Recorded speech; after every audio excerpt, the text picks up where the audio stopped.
they're in his teachings and they lived in his house. Before Christianity and before colonization, all around the world, all native people had, indigenous people had third gendered people who lived freely among everybody. This isn't a new phenomenon. It's not a TikTok. But the problem is people are clinging so desperately to this way of life that they live in a shoebox. They don't realize that that shoebox is inside a storeroom, which is actually inside a shopping mall, which is inside a town, which is on a planet. Because all they are insistent that they are going to stay. You said you were in Dublin? I apologize. Belfast. Okay, so you're in Ireland. Do you feel that Americans are more angry and not as receptive to having an open mind as other people in the world?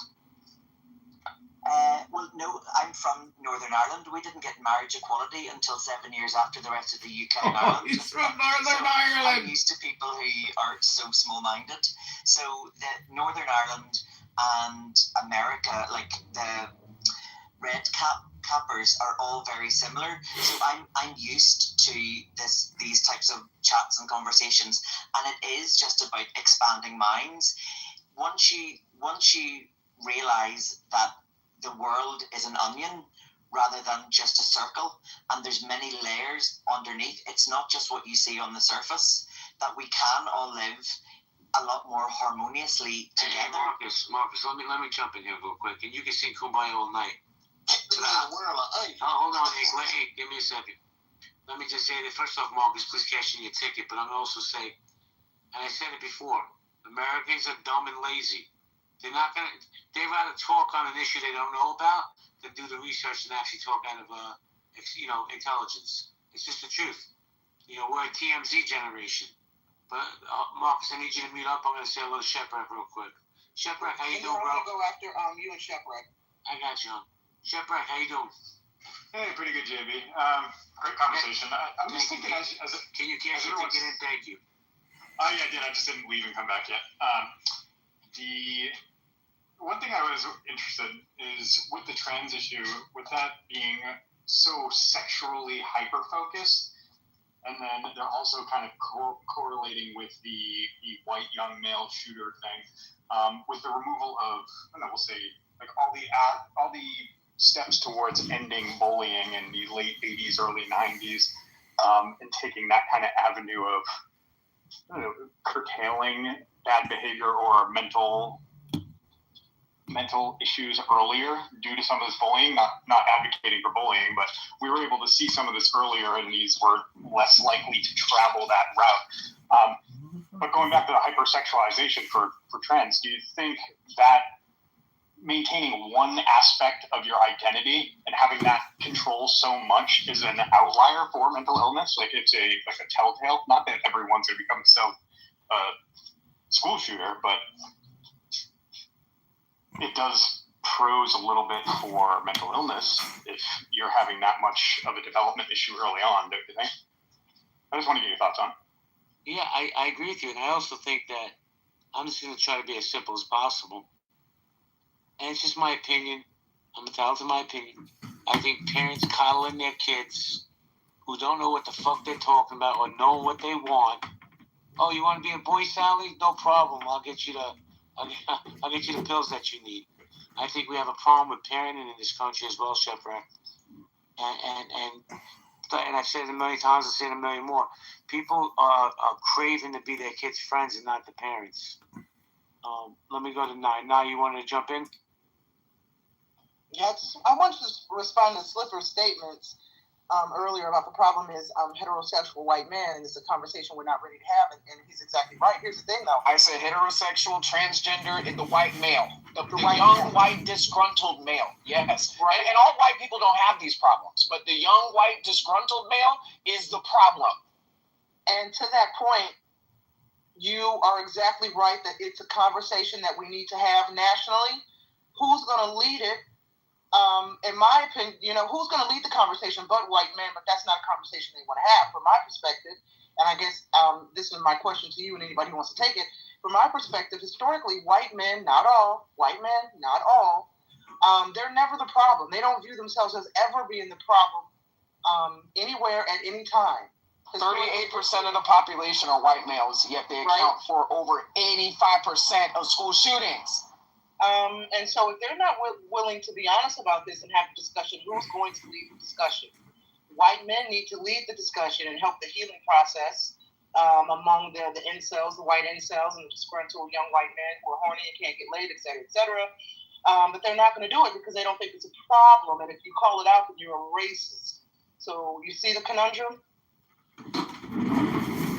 Well, I'm a white man. I have the conversation, but how do we... Well, show the data. Hold on a second, John. How do we unpack the conversation? Show us the data. Slippers keeps saying there's this data, but he's yet to post a link. It's just his verbal data that he's spewing on young white males. I wish there were some young white males to defend themselves against Slippers' misinformation. I mean, Slippers, post the link. All the historical evidence that we have about white men's shenanigans, from slavery to school shootings, what data, when you say show the data, what data are you looking for that you can't find in history books? Journals, I'm looking for any data to back up Slippers' claims. I'm saying if you're going to make a claim, you should post some data or a link. And until you do, it's just opinion and gossip. Go ahead, Slippers. Wait, John, let me ask you a question. You think what's being said is not true? I'm questioning it. I'm just trying to get clarity on what you're saying, John. I'm questioning Slippers' claims. Until I see some data, I can't confirm it. That's called using logic and reason to make, knowledgeable opinions. I mean, until I see data, it's still just opinion. Slippers, you got data to back this up? To be fair, I don't think Slipper needs to go and get data. I think John can literally go to the internet and find it very, very You think I'm going to entertain this? I know. This man has 50 phones. I'm sure he has access to Google. Go ahead, make your claims, but post the data or a link. Otherwise, it's called opinion. And until I see a link confirming what you've said, it's opinion. And I could have 1,000 phones. It wouldn't make a difference. It's still called your opinion. Ladies and gentlemen, we have to remember. Hold on, real quick. You got it, Marcus. I promise. We have to remember we're dealing with people who said history, which they renamed critical race theory, is racist and anti-American. We're dealing with people who don't like facts, lived experiences, history, which is data, and receipts. So black people, and I'm saying for black people far and wide, and this is no disrespect to the white brothers and sisters in the stage, in the room, or listening later. When white folks ask you, especially in America, and especially if they are of a certain age, when they start asking you for data, when all they have to do is open up the pages of history books, don't entertain the nonsense. It's not our responsibility to teach these people the history of white supremacy, systemic racism, colonialism, et cetera, and the trickle-down effects and the mental and the impact on the psyche throughout generations. These people have collectively decided that they don't want to learn anything about this. Remember, they get to opt out of black history in high school and college. So now we can opt out of their demands for receipts when they have a handy iPhone and AI at their disposal to get all the evidence and receipts. So no receipts. Okay, no receipts. Hold on, John. I posted 3 in the chat. No receipts. Actually. Thank you, Slippers. I'm just going to say this as the cracker in the corner. I'm not disputing that you guys say there's data. I believe it. It makes sense, right? But how do we fix it is the question. Marcus, I need you to meet up, please, because I get feedback. Thank you, sir. Oh, so sorry. No, it's okay, man. Just no worries. Let me say hello to Adrian real quick. Adrian, how you doing? Yo, what's up? Chill, man. We're talking about mass shootings in schools. Slippers is claiming that it's a white man problem, and I'm not disagreeing with him. But John wants data. What do you think about the conversation? I think that's a good political strategy. I think it's genius, actually, because if you think about it, every time that he does something, it puts Democrats in a position to where they step on themselves, right? So every time we have mass shootings, what does the left always say? We need to ban guns, right? The guns are the problem. The guns are the problem. Not the people. The guns are the problem. All right, cool. Well, I'm going to ban trans from buying guns. Now, the minute that the left comes out and defend it, they're going to say, oh, so trans can't buy guns? No, that's not right, right? Trans should be able to buy guns. Oh, so it's not the guns that's the problem then, huh? Interesting. It's going to make them defend guns. It's going to make them defend owning guns. After they just got done saying, notoriously, we need to get rid of the guns. Now he's putting them in a position where they have to defend the guns. It's a good political strategy. He knows what he's doing. Yeah, right? I don't know if they'll be able to enforce it, though, with the DOJ. And by the way, speaking of Mr. Well, JB, that's the point. Hold on, it's not about to be enforced. That's not the point is of enforcing it. It's forcing them to defend guns. No, I get it, but let me just say this real quick. I know this is going to bring some smoke from some of you MAGA, but your guy there, Trump, he's taking L after L in these lower courts right now, and a lot of these cases are going to wind up in front of the Supreme Court, I believe. Marshall Rankin, how you doing, Marshall Rankin? Marshall? All right, guys, we're going to go popcorn style. One mic at a time, please. So I just wanted, if you don't mind, I would love to address of how we fix it. And when we are dealing with disenfranchised young people, the key is having a sense of creating a sense of belonging. So I've worked for years and years and years with marginalized communities, and they've got so much support and help, and they're doing, in my circles, they're doing great. The circles that aren't doing great are the straight white males who are between 14, well, from about 12 to about 18, and they're lost because no one's catching them. Let me ask you a question. Don't even meet up. Let's have this conversation. Yeah.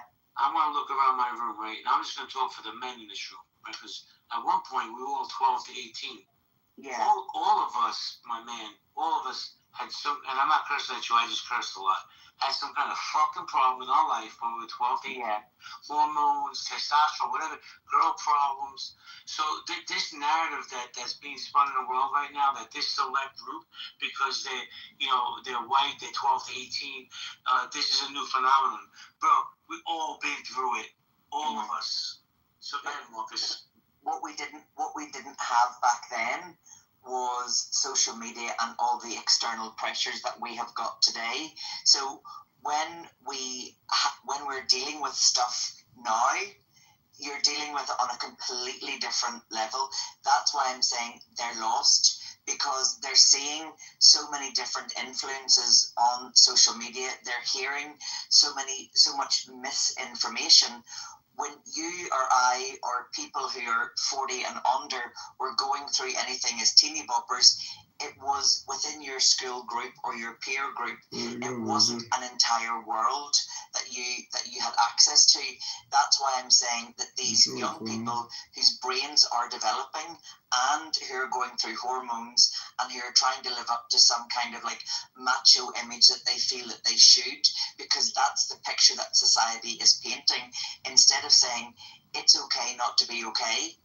We're here to help you if you need a bit of extra support. You can talk about this, but because they're so bottled up, they are like a pressure cooker. And dude, Marcus, I like you, dude. You're respectful, but I disagree with it. You're saying that you have these groups, and these groups are needed. I applaud you. No bullshit, no cap. But my question is a very, very simple question. Bro, where are the parents? Where are the parents? The parents in this world are failing our children. But go ahead, Marcus. So, again, I'm 100% on your page, where their parents have drifted away as well. So my mum and dad, I was raised with respect and, live this life and do unto others as you'd have them do unto you. Generations below me have grown up, they're internet parents now. So it's give an iPad, give a this. Now those parents who have fallen away from what we would have classed as traditional parenting. They weren't taught that. Those have been taken away from school. In Northern Ireland, they don't do classes anymore on how to keep a house. They don't do classes on how to balance an account book. They don't do it how to buy in bulk or run your home. So these young people are being parented by parents who weren't parented very well. So we're almost going to have to go back to basics. And the thing is, help is needed, and we can talk around in circles, but actually, if I am bleeding from my arm, I'm not going to stand and look at it and go, well, it is bleeding, but what was the source? Why was it? I'm going to get a plaster, I'm going to get a stitch, I'm going to fix it, and then we can worry about that. Pardon? I need you to land your plane, for example, the speakers I want to get in. Oh, no, that's fine. Yeah. Sorry, I thought we were having a chat. So I'm new to this platform, and I'm a talker, so I can shut up at any point. No, Marcus, I like you. I like your energy. I'm even going to follow you. I think we definitely need more people like you that are empathetic. Let me go to somebody who I feel is an amazing parent, and that's Jane. How you doing, Janie? Oh, thank you. You know, depends on the day. 100%. When you have kids, it always depends on the day. Mm-hmm. You want to chime in on the conversation, hon? Thank you. I'll answer the question. No, Trump is not mentally fit for office. But, you know, I wanted to take a minute because First Lady ears could be burning, or her back channels, because JP, there's something brewing over in the conservative clubhouse, right side, that they want to have a big debate room, and they were going through the list of all the possible people they could ask, and of course, no surprise, they want First Lady, and I'm here to say, don't do it, First Lady, please don't do it. I don't know if First Lady's available. Amen. All right, but good. For her. Yeah, Janie. How about you, though, JP? Would you do that? Zero chance. Adams? Slippers? Adams is not he's a conservative. I know, but he's a good moderator, so he can keep shit in check. Well, it depends on the people. But I want to ask Adams a question. Adams, why do you think it is the numbers that you're saying? Why do you think it really is so impactful in the young white men's community? I'm not even going to pretend to answer that. So, you know, you have to refer to a white male, you know, and asking that question to. So, you know, I'm extending a certain boundary that I feel like a lot of white people, especially in that conservative clubhouse ilk, could, you know, maybe learn from, and not inserting themselves into black or minority people's business. So, you know, I personally, you know, I can't speak for a 100%, you know, white American, you know, young, disgruntled youth. So, I mean, maybe you could go into chillism and ping one into this room. I mean, I don't know. Yeah, I don't play with chillism. But I'll say this. Marcus made a great point, and I say it all the time. Social media, there's no guardrails for these kids. People are so busy working, they don't check their kids' phones, they don't check their iPads. These kids get radicalized online. And I'll say it again. I don't care if you're white, black, purple with pink polka dots. We as a society, we as a country, we are failing our kids. Not everybody, but a majority of them.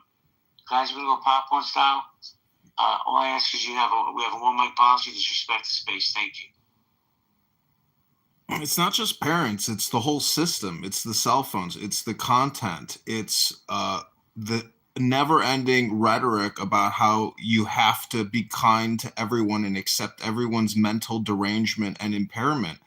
So it's a cultural phenomenon which is leading to suicide. A lot, 50% of these white males who do go on killing sprees are suicidal. So the depression is a major issue. Health is a major issue. And propaganda and mind control and hypnosis is a major issue. It's all over TikTok. It's all over Instagram. It's true. I'm going to tell you a softball, Johnny. I believe that because of COVID, not the vaccine, we're not going down that rabbit hole, John. COVID locked us in, right? We got stuck in places with people we thought we loved. We didn't even like them. And I think what COVID really did to the mental health of this world is set us back decades. We're going to go popcorn style, guys. Well, Kennedy's fighting back against that. You can watch Senator Warren, Senator Sanders lose their shit today against Kennedy, and because they are bought and paid for by Big Pharma. Each of them have $30 million sitting in their bank accounts, and don't stop. They are literally fighting on behalf of Big Pharma because that's their primary contributors.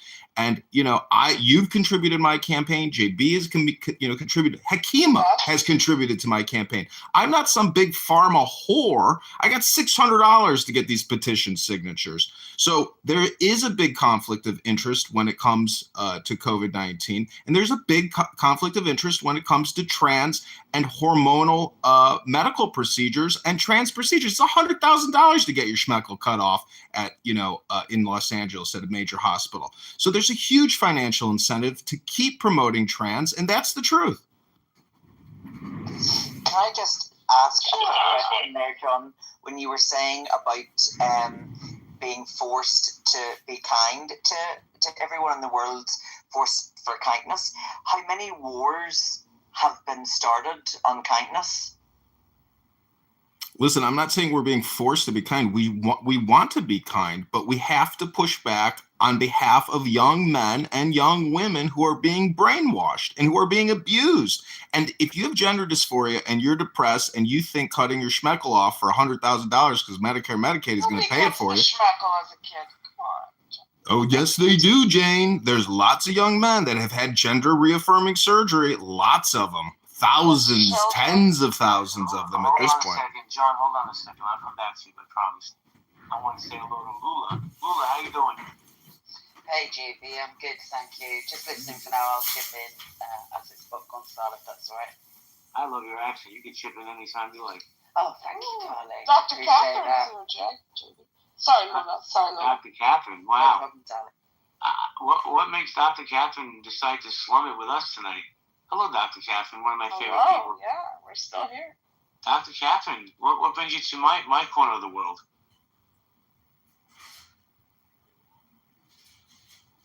Dr. Catherine, are you there? It's in the lower right. Oh, here I am. Okay, so yeah, I'm back to traveling more to my Florida office, so I have more free time to just chat on Clubhouse. What are you guys up to? I heard there was something about. What did I hear? You guys talking about Big Pharma's out to kill everybody with vaccines? Everybody's penis Dr. Catherine. We got.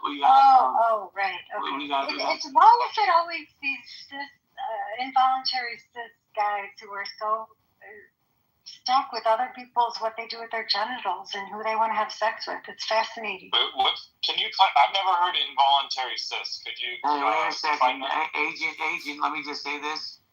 I'm telling you now. Be very nice to Dr. Catherine. She's a friend of mine for years on this app. Be nice to her. With all respect, Dr. Catherine. Actually, you don't have to be nice to me. I'm an emergency physician by training, so trust me, I've been spit on, kicked, I take all sorts of shit, so I can handle it. Whatever you got, I got it. All right, no, but give it to us. In all seriousness, what does it mean to be involuntary cis?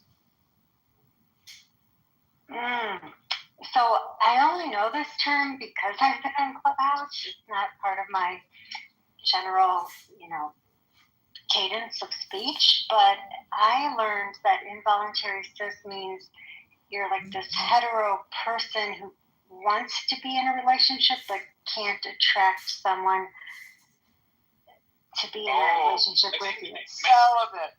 Yeah, I think you mean involuntary celibate. That's what I meant. Incel. Okay, sorry guys. I had a glass of wine. But I'm also involuntary cis, just for clarity. No, I don't know about myself. You're involuntary celibate and cis. I didn't mean to say that, but the latter only. Well, you're a liar. But let me say hello to Kim. We just started something new. what are we calling it now? Involuntary solstice? Your solstice? Your insolstice? I'm voluntarily not celibate. Yeah, we know. King, how you doing, King? Good to see you. What's up, JB? Just leaving happy hour, headed to the crib. Nice. So what do you think about the conversation? I gotta be honest, I didn't realize there was so much trans hate, not just in the world, but on this app. And I think a lot of men are just insecure about it. Just my opinion. Did I throw in? Okay. King, you were gonna chime in or no? I was just gonna say, it's like everything, fear of the unknown, and then when things are talked about on social media, even though you may never have encountered such things in your real life, people think that these things are ubiquitous. And so, yeah, I would be confused as well if a whole bunch of people were, I guess if I cared enough about, again, what people did with their genitals, like Dr. Catherine said, I don't. But, yeah, people think that this shit is ubiquitous, and it's not at all to the scale they're making it seem. Most trans women keep their penises. Most trans men don't have reconstructive surgery for a penis. So, you're talking about a fraction of percent of the population of already a minority group. So, I don't know. I wonder too why people are get so in their feelings about it. Well, you know what brought up the subject, King, was the mass shooting in the church the other day. It was by a trans person. And people are coming off saying that, statistics say that most of these shootings are done by trans people. And it's mostly white young men. And we're trying to come to a conversation of why is it young white men that are committing these crimes, young trans white men. And that proves my point. Regardless of whether they're trans or not, and in this instance, the person was trans, it is still a young white male. So I know people don't like to hear that out loud, but I feel like there's something to be said in white America about having that conversation of what is going on with disgruntled young white males where they are committing these acts in disproportionate numbers. But you keep saying that, like we should, let's have the conversation. I gave you the data, so I mean, but it's not my conversation. I'm not a white person. But you're the one that keeps bringing it up. So obviously you have more knowledge than I'm a white person. I'm the cracker in the corner. Okay, so hold on. I wasn't finished. Keke. I don't know why these kids do that. Neither one of my children are trans, so I don't understand it. But I did say earlier, I think it's the parents' fault. Right? I think parents are coddling their kids nowadays. They want to be their kids' friends. They don't want to be the parent. They don't go to their cell phones or their iPads and other shit.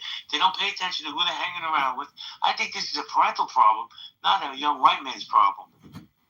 I've got a question. It's a young white man's problem. Sorry. I got a question. Do you guys all have like the same political views? Like, do you guys all support Trump here or not? Absolutely not. Oh, I am not a Trump supporter, Kylie. Not at all. Oh, okay. I'm just checking. Yeah, I support the president. I support Trump. Doesn't mean I agree with all his policies, but I'm proud to say I don't have Trump derangement syndrome. Yeah, no such thing. What makes you believe that supporting Trump isn't a problem? Like, did you vote for Kamala or did you actually sit there and vote for Trump? What makes me think that voting for Trump isn't a problem? It wasn't a problem for me. Oh.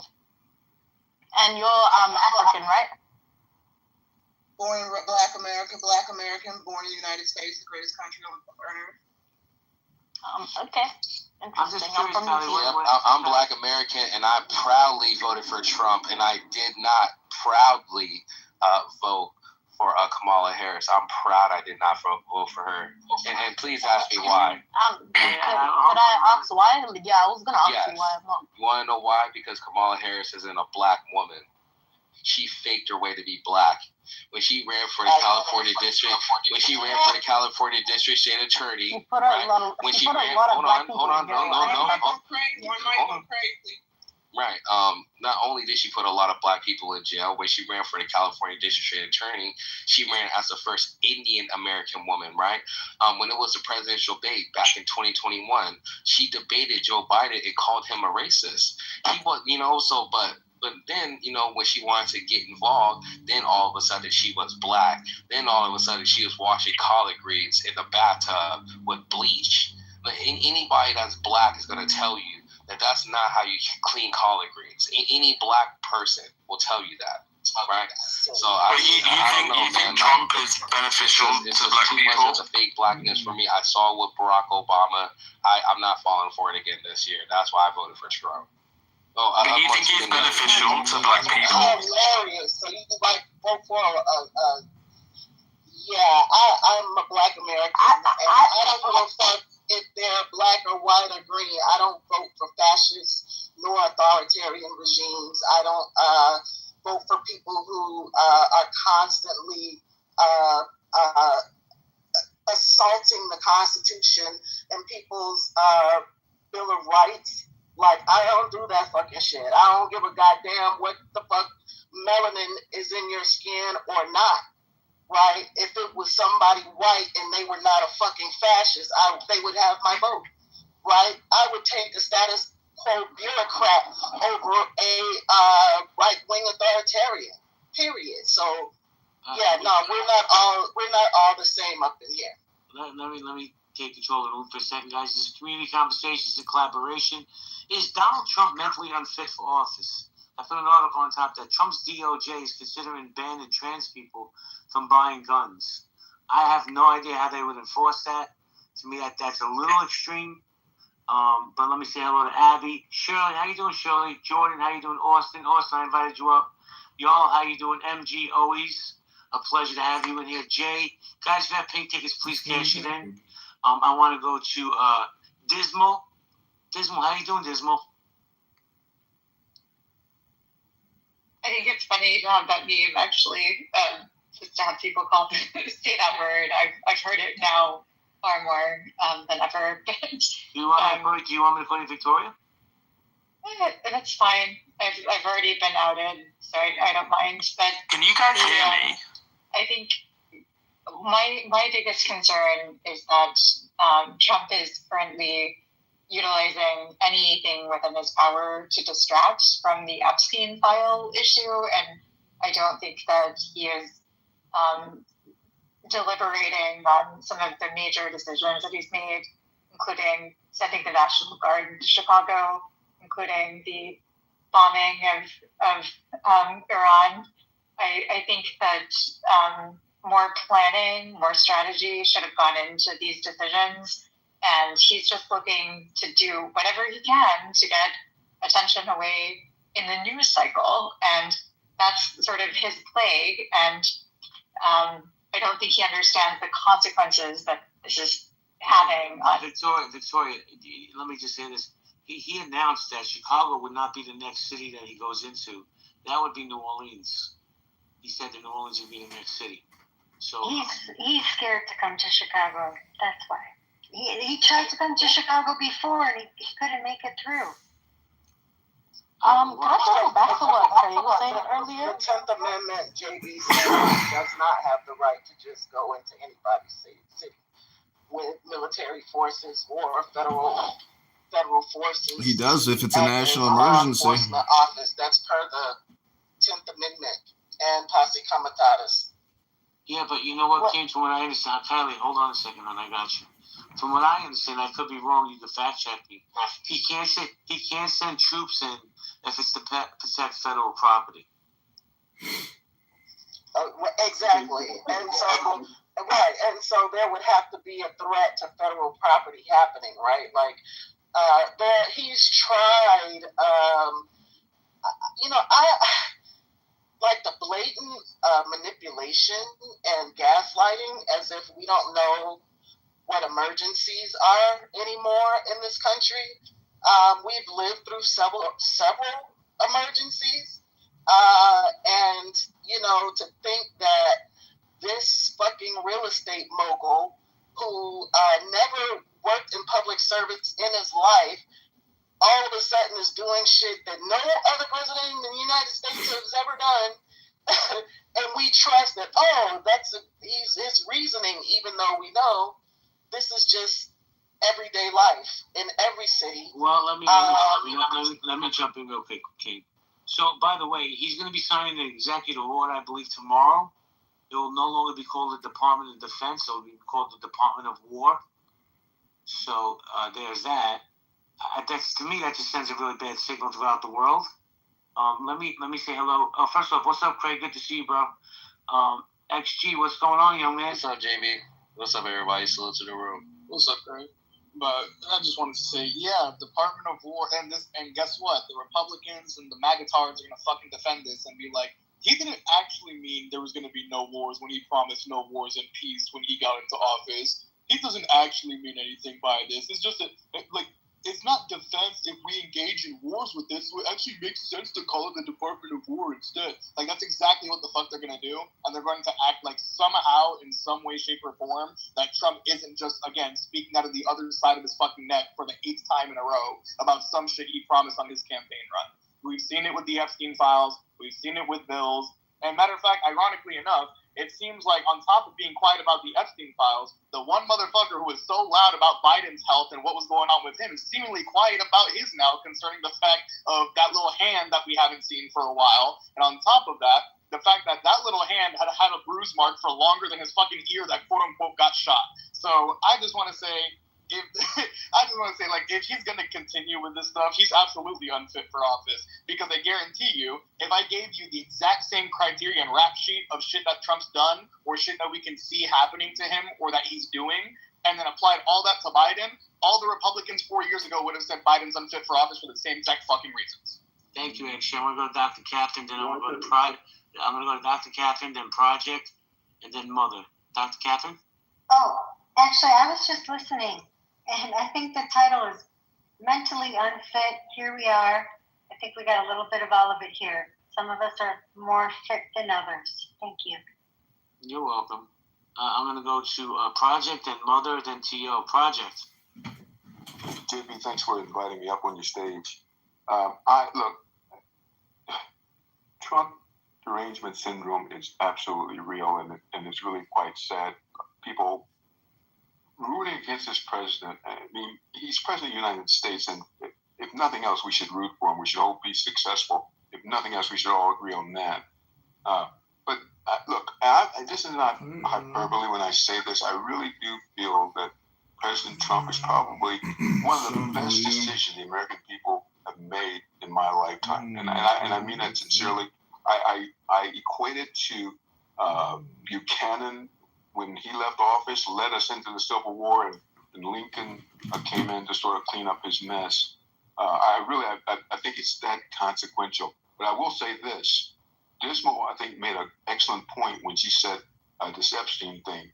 The one thing that's going to derail this president and this presidency is the Epstein thing. And because people like me who support the president, I'm not going to overlook this. This is something that we need to investigate. There are people, innocent children who've been hurt, and we can't cover this up just because rich men are involved. So this is the one thing. If he doesn't do the right thing here, then it's all going to be for naught. Well, Project, let me just say something. I agree. They release the files, unredacted, in its entirety. They're never going to do that. And I'm not saying you, sir. I'm just saying in general. These files have been around for a long time, and I think that this, and it's just my opinion, this false outrage that certain people have, and not you, Project, I'm just talking about the politicians, is bewildering to me.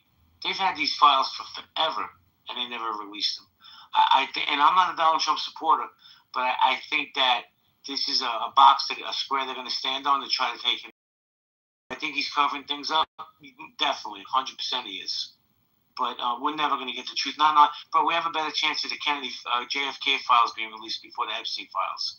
What do you think, though, what this does to Johnson? Because he indicated that he was trying to protect the victims, and now you have the victims, many of them appearing in person in front of the Congress. Well, some of them, I should say, not many of them, but some of them, demanding that the files get released.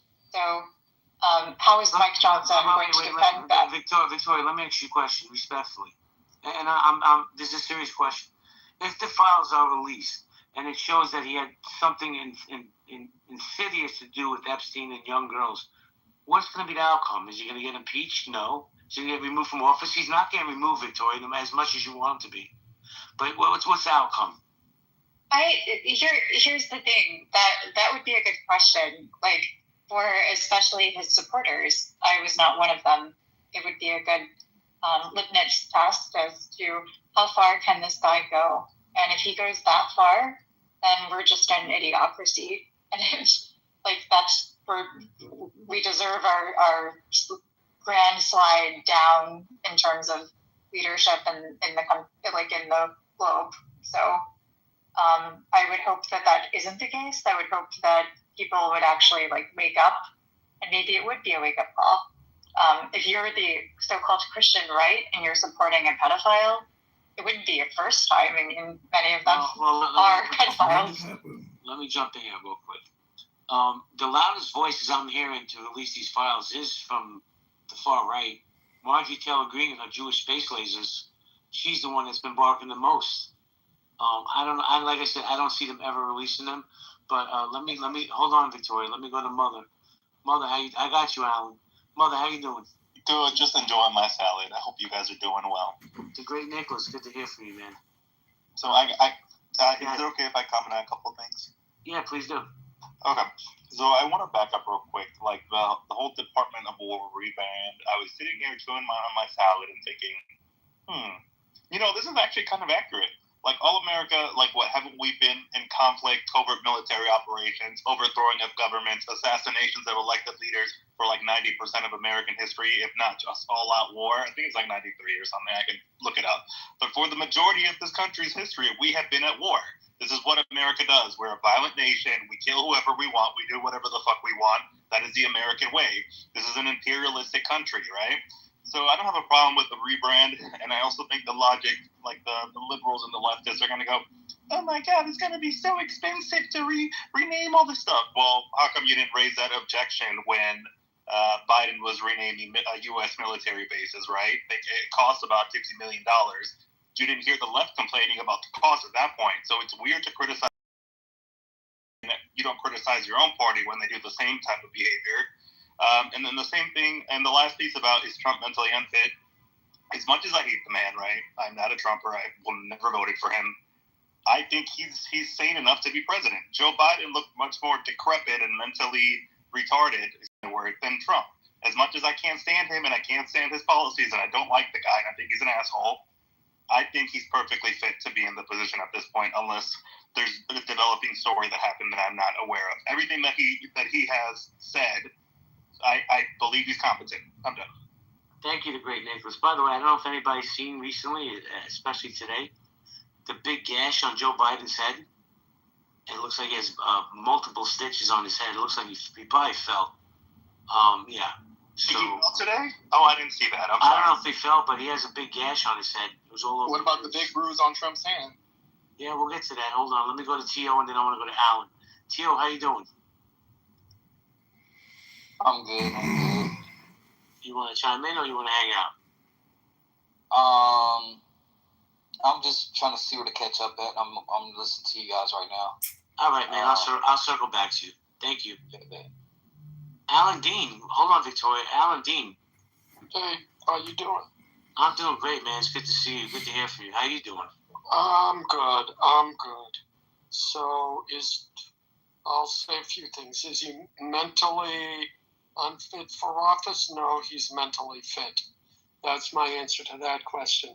Second issue, people have been frothing, especially Democrats, frothing at the mouth, hoping that there's some connection between Trump and Epstein and they did something wrong.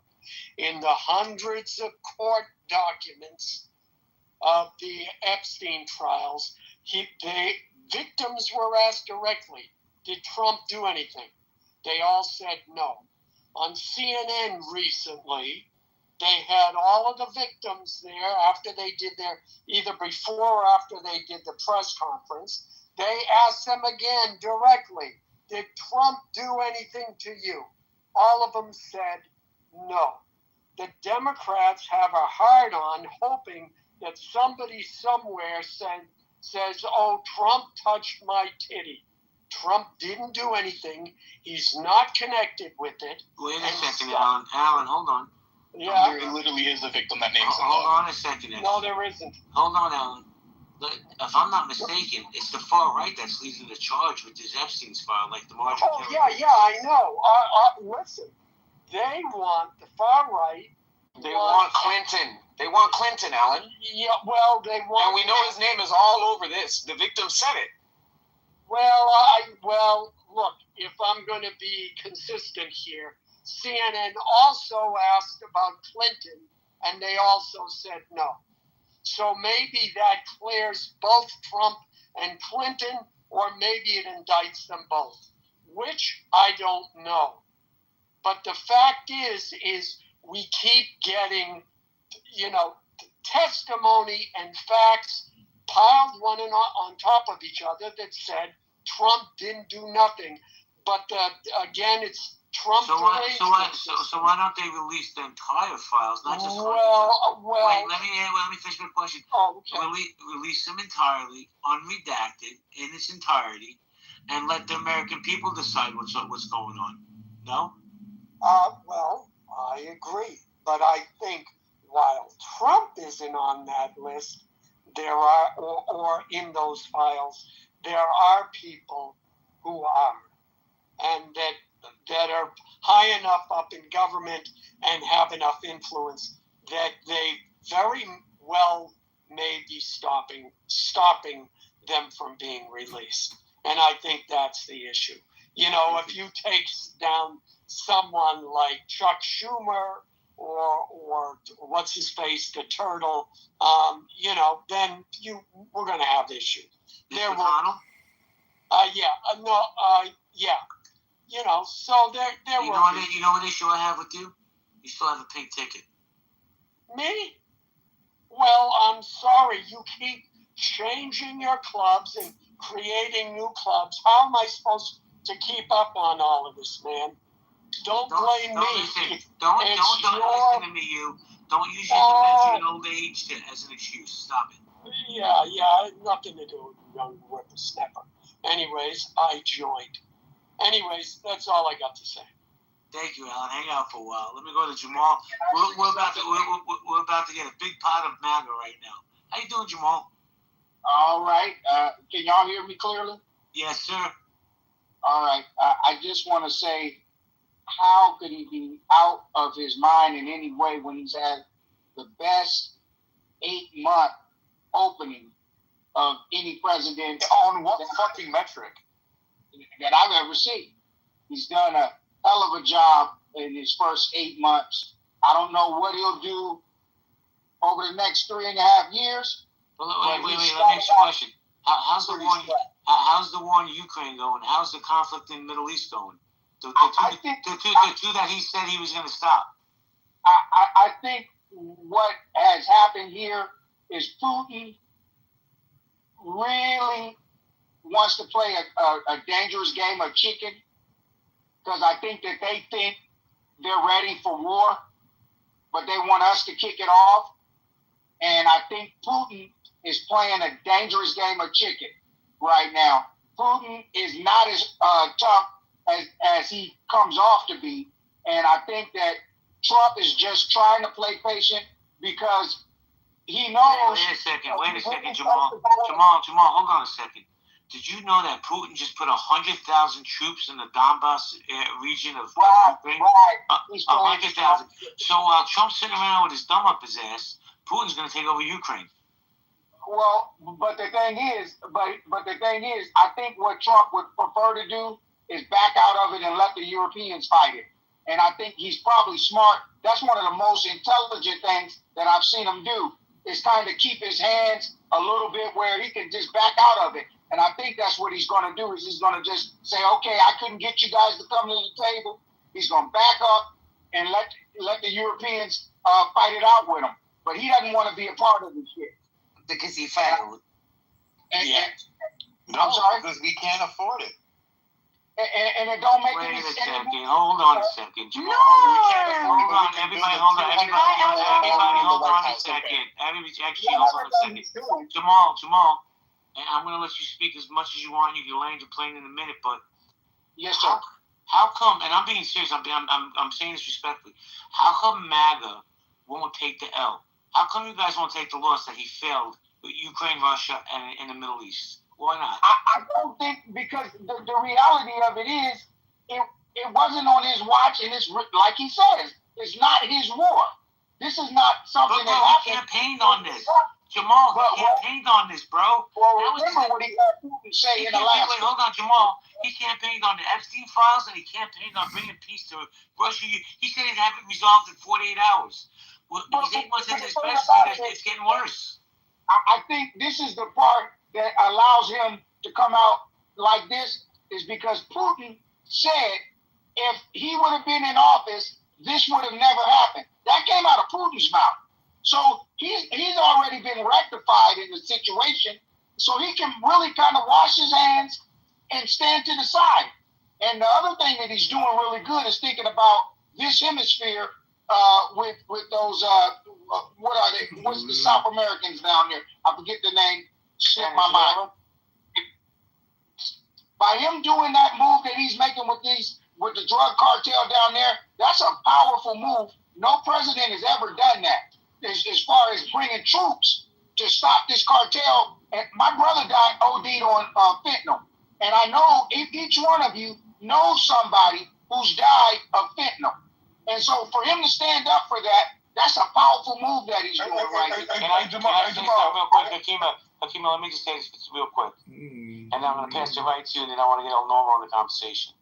Hakima, you notice how I brought up Ukraine, Russia, I brought up the Middle East, and automatically MAGA deflects? They go right to Venezuela and Maduro. I was gonna say the same thing, JB, because especially to the point to go back to Ukraine, to show you the flaw in your argument, Jamal.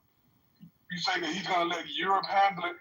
Well, according to treaty, if Europe get in the war, then America has to get in the war. So there's no just sitting back, stepping back, washing your hands. Can I finish? Sorry, can I finish? There's no just washing your hands of Ukraine and letting Europe take care of it. Because the minute Europe stops fighting Russia, according to treaty, unless he's going to back out the treaty, according to treaty, he has to help. So it's not going to go the way you think. Yeah, last time a war happened in Europe, who had to come bail all those motherfuckers out so they wouldn't be speaking German? It was us. So yeah, anytime Europe gets involved in some shit, we got to be there too. It's called. I mean, right at the last minute when we done all the hard work, but sure. Oh, stop that, Lula. But Jamal, let me just say this real quick. I'm being serious. Jamal, I'm sorry for your loss of your brother. I lost 2 sisters when I was younger to heroin, so I know what the damage drugs could do. But let's keep it real, bro. Trump is a, I don't want to say a pussy because that might trigger some of you people, but he's backing down to Putin like he's his puppet. But before you continue, Jamal, I have to say hello to Uncle El Normal. El Normal, how you doing? Doing okay, man. How are you? Thanks for having me up. Thank you for coming up, man. So what do you think? You think Trump is mentally unfit for office? No, he's Trump. We know what we're getting this time around, and more people voted for him than the first time. He's Trump. He's a little wacky. He's clumsy. He doesn't really understand half the things that he's doing or saying. He's Trump. He's not unfit for office. I think he is, as I said before, the unwitting agent of historical change. It's absolutely a fact that we cannot afford to defend the entire free world. We don't have the personnel for it, and we don't have the budget for it. Then why campaign on it saying he's going to stop these conflicts in 48 hours and he hasn't done it? Because 95% of what he says is hooey, but everybody knows that. It's malarkey. It's horse feathers. That's not a secret. Anything could come out of his mouth. 1 minute he's taking Greenland, then he's taken Canada, which, by the way, helped to elect a liberal prime minister in Canada, so they should thank us. The liberals should thank Trump for inspiring a liberal win in Canada. Just Before you interject, I want to add one more thought. Because of Trump, Europe is now stepping up its military spending, as it must. They were free riding on America since World War II. And now they have to spend less of their money on, you get a year free if you have a baby, free education, free health care. They got to spend more on defending themselves. We can't defend the entire world. And by the way, we have to focus on China. That's the real adversary. Same thing with Israel in the Middle East. We're going to support you militarily. We are partners. We are partners militarily and in terms of intelligence. But you guys deal with it. And by the way, deal with it fast. Get this thing over with because I don't want this war hanging around. That's the realignment of the entire. He's absolutely right about that. It's funny you say that, Norm. Hold on, actually, I got you. It's funny you say that get it done fast, and Putin just moved 100,000 troops into Ukraine in the Donbass region. So they're not looking to get rid of it fast. They're looking to destroy Ukraine while Donald Trump sits around and plays his fiddle. I disagree with you. I disagree with it, and I hope I'm. And this is how I disagree with you. Putin to keep Donbass and Crimea, half of which he took under Obama, and Obama didn't do anything. The other half he did in the past 3 years. He's going to keep those. Nobody's going to fight to get them back. But if he goes past that, then it's going to be a big problem for him, and Europe and the United States are going to oppose him. So he can move those troops there as a show of force. But I think, frankly, if he starts a war with all of Europe, Putin, I think, knows that his reign will fall. He's a bit of a paper tiger. That place has no economy, and it doesn't have the military that it's pretending to have. They're drafting people off the streets over there, JP. Well, also, the leader of North Korea came out and supplied Russia whatever they need, troops, weapons, whatever they need.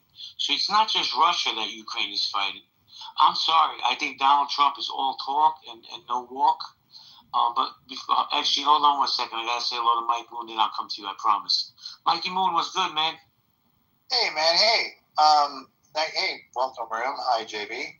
I want to say, first of all, Norm, I really enjoyed what you just said. There's two things that you said. One is the whole thing about, it's malarkey. It's what he is. You know him. He's full of shit when he says that. But he still did this and this and this. It's refreshing to hear somebody admit when he's completely full of shit and then complement that with the reality that, but he has Europe paying, in ways they never did before. That's something that should have been done, which I totally agree with.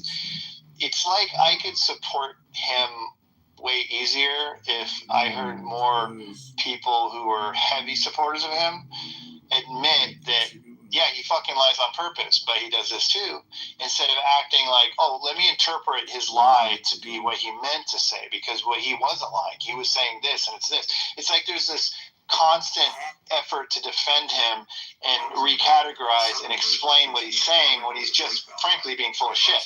That doesn't change the fact that he's effective in doing some things that A, need to be done, and B, can't be done by anybody but him. So I appreciate what he said. And I appreciate what he said as well. But I want to ask you a question. I'm going to go to XG and I want to go to y'all. What has he done that's effective besides close the border? Besides close the border, what has he done? Well, he got, to Norm's point, he got Europe to pay a fucking ton of money that they owe, which is really nice. Like, the UN was literally being funded by us, and now they're all paying, which is great. He also, now I will admit, Ukraine, failure. He's trying, failure. It's hard, he's not, Ukraine, okay. I don't want to, okay. I want to say about Ukraine really fast. I just want to say that it does confirm what I believe, which is that Putin is playing him, and he doesn't know any better, and he really thinks Putin cares more for him than he really does. I think Ukraine proves it. And so it is a failure on his part. It is one thing that he's failing at. But I would say that that he is bringing world leaders together to have conversations that need to be had. in ways other presidents haven't had. He is he's standing firm on American strength in ways that other presidents were embarrassed to do. He's putting America first, frankly, which I am supportive of. It's something that needs to be done. And what else has he done that's effective? Well, so far, he hasn't crashed the economy with his tariffs. So it remains to be seen. I'm leaving it open-ended if they're decent or if they're good or not for the economy. But he did say they would take a while, and he has not crashed the economy with them yet, which means that for now, the jury's still out. So I got to say that he's like 50-50 with me, but I want him to succeed. And if he achieved everything he's going for, it would only make us strong as a country. Thanks. Thank you, Mike. Let's go to XG, then y'all. XG? Yeah, so I guess one thing I just find a bit, and granted I understand the differences in spending, right? But the length of time also I want to put in there too. It always seems like we don't have enough budget to do X, Y, and Z, but we simultaneously have enough budget to do A, B, and C at the same time. So like, we don't have enough budget to go help Ukraine or do this, etc. We got enough budget to fund Israel though. And we're not going to complain about the funds to them. Okay, cool. No, wait. Ukraine almost $200 billion. No. I have to wait for a year to respond. No. So you can mute up. I'm chilling. No, we gave Ukraine a ton of money. You're mistaken, sir. It's all right. It's all right. Don't worry. It's not all right. Just the defense too. It's all right. I'm not defending you. I'm correcting you. No, brother. You can't say shit about Israel without this motherfucker coming out of my front. Well, don't talk shit and you won't get corrected. Get it right. We have an endless amount of support. Hold on. Everybody mute up. Thank you. We're going to go to Agent. I know you want to go, but I'm going to let XG land his plane. Everybody, y'all, then Zach, and then you, Agent. XG, go ahead, bro. Please don't interrupt him. Yeah, so as I said, it's always we don't have a budget for this, we have a budget for that. We don't have enough to give health care. We don't have that. We have to cut Medicaid and shit, but we have enough to put a $200 million ballroom inside the White House that nobody but my cronies are going to come visit. Right? So we can go ahead and do that. Oh yeah, we don't have enough money for wars. We can consistently be engaged with this one and support Israel and literally everything that they do. That's completely fine. So like what I'm finding interesting is just that there's always not room in the budget when it's something that we don't want to do, but there is room in the budget if it's something that you support or you want to happen. Duh. Thank you. Duh. Hold on, Mike. Let's go to y'all. Let's get a Canadian perspective. And then if Norm wants to put Project I Got You, Norm wants to push back, he's more than welcome. Y'all, how you doing, bro? I'm good, thank you. Just a quick thought. I think it's great that Trump has encouraged Europe and Canada to spend more on their military, but it's completely useless if it means that you've lost those relationships, those partnerships with those countries, right? And not only that, but now India, North Korea, China, Iran, and Russia are forming a nice allyship, which I think is way worse than the EU not spending enough on military. If we have an actual war, it's going to cost infinitely more to America than what they were spending on military before. Thank you. Thank you, y'all. Hold on, Alan. I got you. Norm, did you want to push back on anything that's being said or no? Yeah, just a tiny little bit. So, it was the great president for whom I voted, Barack Hussein Obama, who said elections have consequences. No truer words were ever spoken. Furthermore, the world has one and only one superpower by a factor of trillions economically and by an inestimable factor militarily. That remains the case. There's one superpower, that's the United States of America. What is next is we need a... Wait, Norm, you didn't see that Chinese parade the other day? Well, they are number two. They're number two by a lot. They have a nice parade. They have. They're doing a lot with what they have. The Chinese are doing more with their secondary status than we are with our primary status. And what remains to be done, and I'm going to have to be critical of the president for whom I voted, Biden, and say that Biden did not use American power sufficiently in American interest. And I am hoping that Trump does assert American power, use our influence as the only, and by the way, probably the greatest superpower in history by a lot. By a lot. If I forget, I think our GDP is 18 trillion. I could be wrong there, but I know it's 1/3 more, which would be $6 trillion more than China's. Now, China's coming up. There isn't any doubt about it. But there is no other country that can match us or project our military power. So the next question is, what do we do about it? When it comes to freedom, when it comes to keeping the seas of the world safe, when it comes to keeping the world financial system safe. How come you can swipe your card in France and it comes out of your bank here? How come all of the transactions, the financial transactions in the world are a fact? Excuse me, I'm from Long. Yeah. Am I going on too long? No, you're fine. My question is, that all sounds fantastic, but what about the debt that we're in that we're never going to pay? He needs to address it. It's not sustainable. And he was playing around with this Elon Musk thing, what's it called, Doge, which was performative. But at least it's on the table. At least people are talking about it now. And by the way, our military realignment is part of that. Because under Barack Obama, we reduced our 2-theater capacity to 1.5 theaters. That means that we can only fight 1.5 wars, major wars, under Obama. And under Trump, it's been reduced to 1. We can only fight 1 major war. And that has to be focused towards China because they're our greatest adversary, potentially. By the way, if we project our power correctly, we never have to go to war with China. But we have to use our power in a credible way. And we need a half-crazy, militaristic, blustering, clumsy, half-aware lunatic like Trump, I think, to project that power right now. Thank you, Yeah,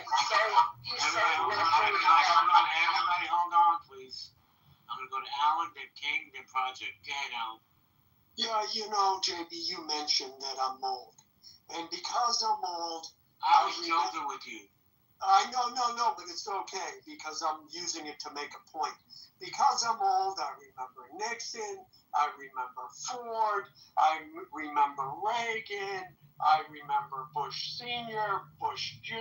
Well, you are fucking now I remember Trump. Every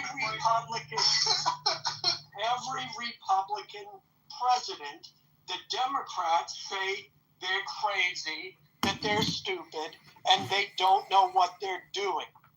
Now, the fact that they've said that every single time, are the Republican presidents stupid and don't know what they're doing? Or maybe that's just the same old BS that the Democrats come up with every time that a Republican gains the presidency. Not the former. I think the Democrats are full of shit. Now, moving on. Second, Ukraine. You can lead a horse to water, but you can't make him drink. As far as the military goals, the whole point of Ukraine was to cut Russia oil off from Europe and get them dependent on Middle Eastern oil. That's what they've done. And now the U.S. is pissed with India because India was buying Russian oil and selling it to Europe. Eventually that change will happen. The military goals of the U.S. have been fulfilled. The only reason it's continuing, in my view, is because there are too many people like Zelensky, like members of Congress, like the Europeans, like the arms makers, who are making too much money to let it end. It has very little to do with Putin and, he has Trump fooled. No, he's, like other people have said, he's brought these leaders together. He's done more than Biden did in that regard. But if they're not going to deal, then he did his best. And as far as Canada goes, I can't help it. I'm sorry Oh, did Yara leave, or is he still? Yeah, I'm sorry. I saw a report that said some high up in the Canadian government said that if you're the victim of a home invasion in Canada, you should just let the people come in and not resist and do whatever they said. I mention that only because if Trump did decide to invade Canada, the battle would last exactly 30 minutes and we could annex the entire country within a day. So based on what they're telling their citizens to do if someone comes into their house. Anyways, I'm done. Thank you. I just want to say one thing, piggybacking off of what my man just said. I really think Zelensky has turned out in this instance to be the real problem because he doesn't have the sense to do business. Because all he had to do, the Nord Stream pipeline is already done, I think. And all they need to do is just turn on the pipeline. They just need to split up the money, cut the pie up, and everybody take some. And you could have kept your damn country. Nobody wanted to fight this war over that. They should have let them run that damn pipeline and run that oil through that pipeline, and they should have split the money up. I land. Let me jump in here real quick. I got us. You there? Let me jump in real quick, Alan. Sorry. It's okay. It's okay. Let me just say this. The deflection is so strong from the right.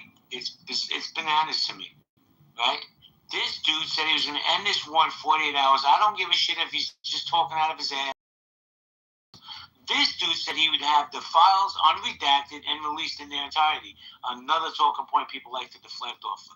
You want to talk about Zelensky, you want to talk about Putin, and the leader of China and North Korea, that's fine. But when does the buck stop here? I'm just curious about that. Project, I know you're basically waiting. I'm going to pass the mic to you and then go back to Alan. I thought I was in the queue, JB. Go ahead. You go ahead. I'm sorry, King. I didn't mean to pass you. He can speak. Go ahead. No problem. I'll wait.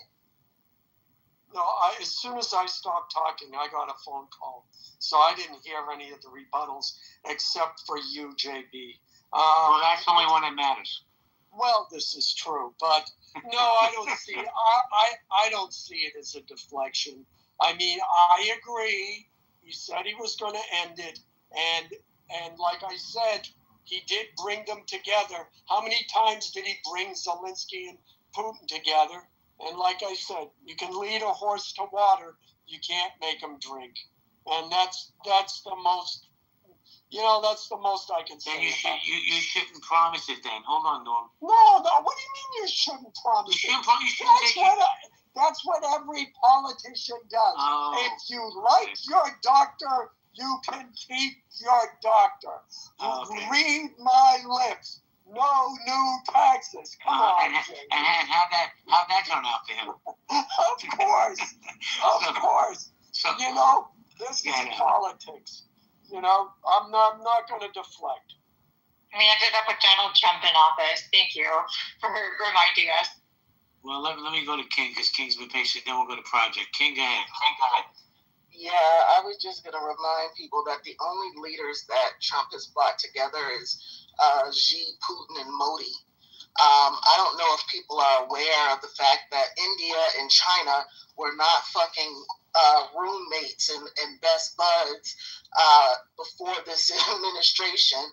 And to see Modi, holding Xi so tenderly at this parade in Putin after Donald Trump rolled the red carpet out for this motherfucker, tells you everything that you need to know. His foreign policy has been a failure. And again, this is why we are constantly distracted with the bullshit. Are y'all not paying attention to your fucking 401ks? Do you know that he bailed out private equity by giving your retirement accounts exposure to private equity? Modi didn't attend the recent parade. Yeah, he was there. No, he wasn't. You're talking about Kim Jong-un. Yeah, this was correct. Keep your friends close. I'll confirm that then. In any case,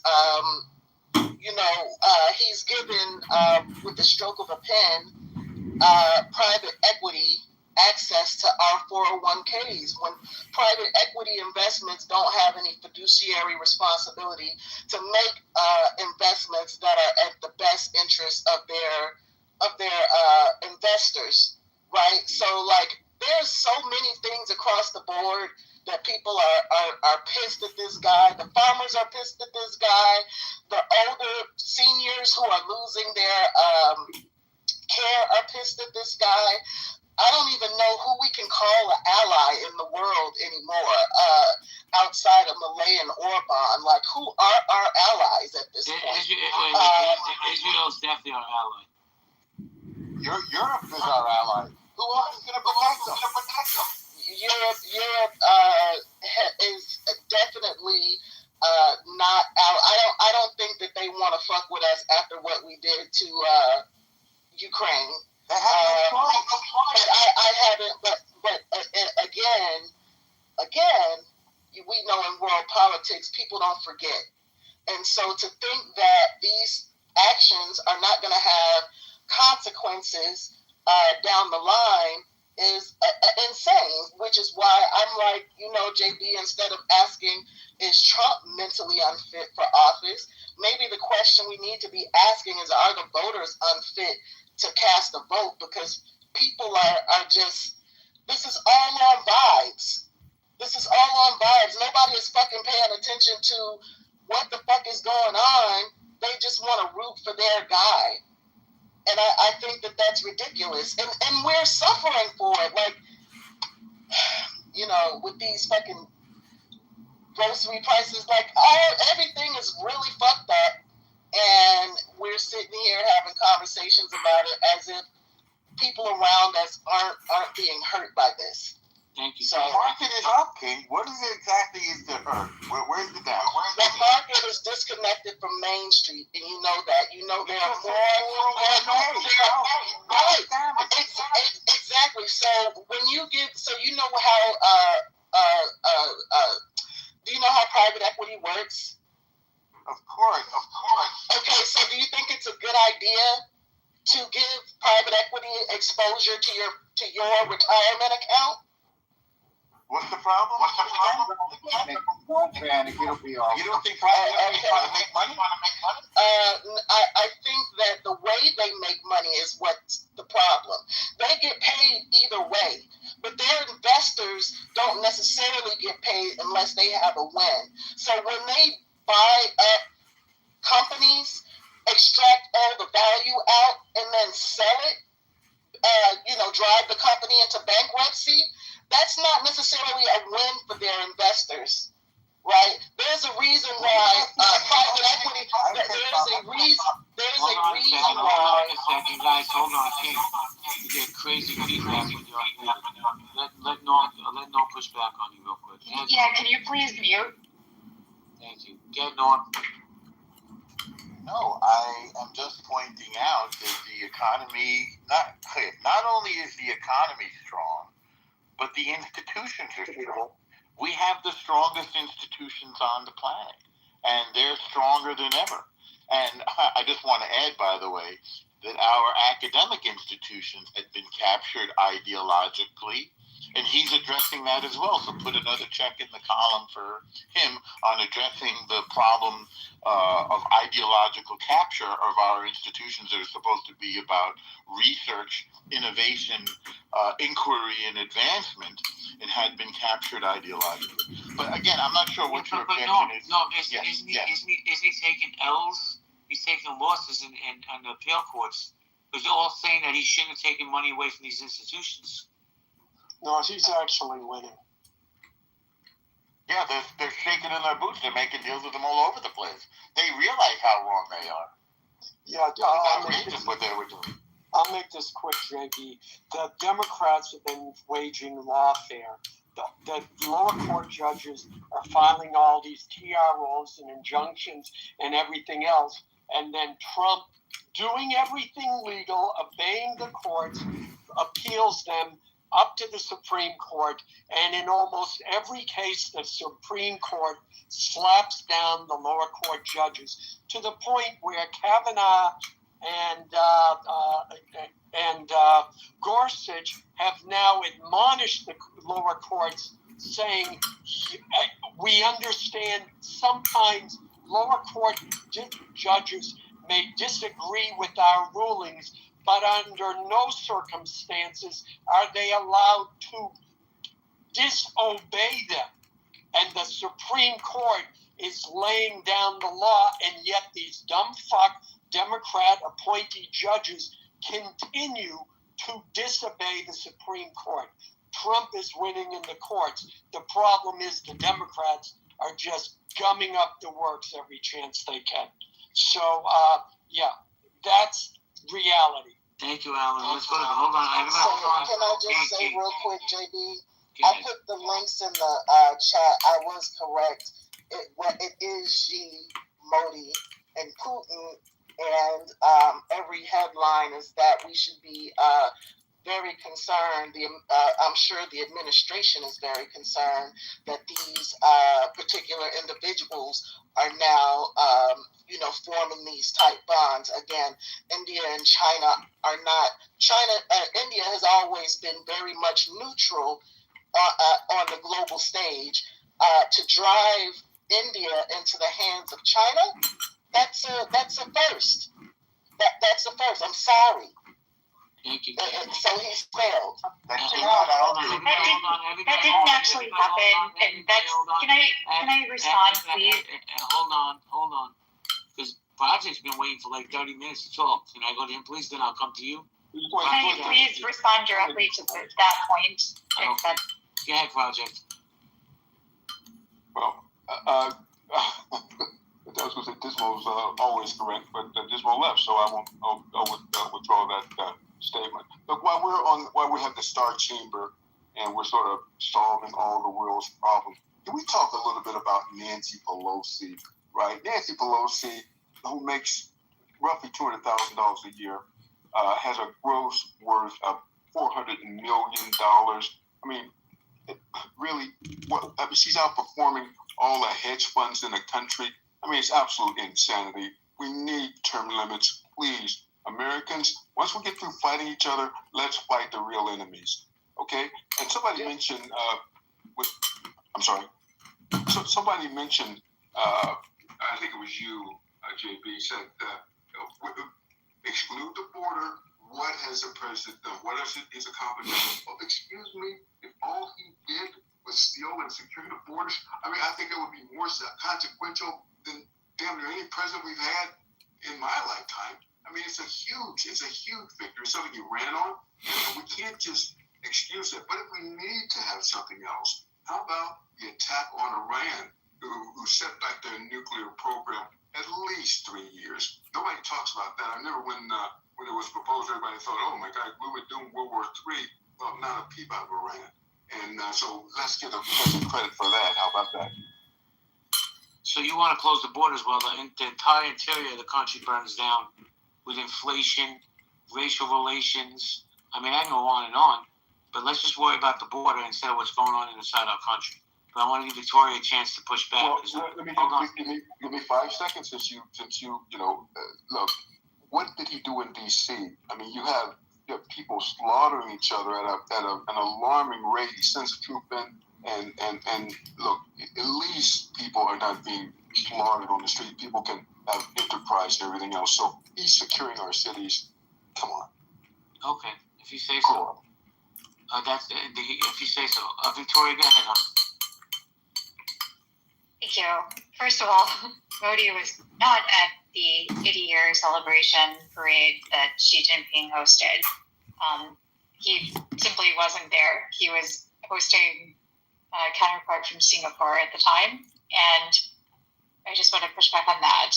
Second, Although there's indications and recent developments that they're moving closer, India has been far more severe in cutting ties with China and Chinese technology than the United States. It made moves far earlier. Second of all, they have a border dispute that has been ongoing so long that I actually met somebody who was in the Indian Army and actually used a stick because that was what they decided that there would be no weapons. That was like a compromise that had been reached, and used sticks to beat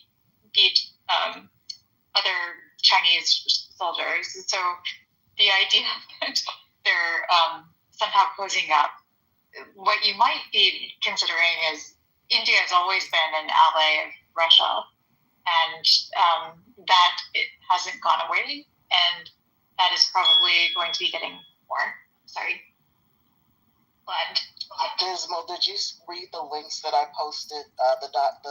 My sources. No, I didn't. King, what are you more worried about, the national debt or the fact that your investment portfolio is now accessible to private equity? I mean, the entire economy, 40% of the economy is all borrowed. Isn't it all connected? I mean, why should private equity get a bailout on my retirement? It's a bailout for all intents and purposes.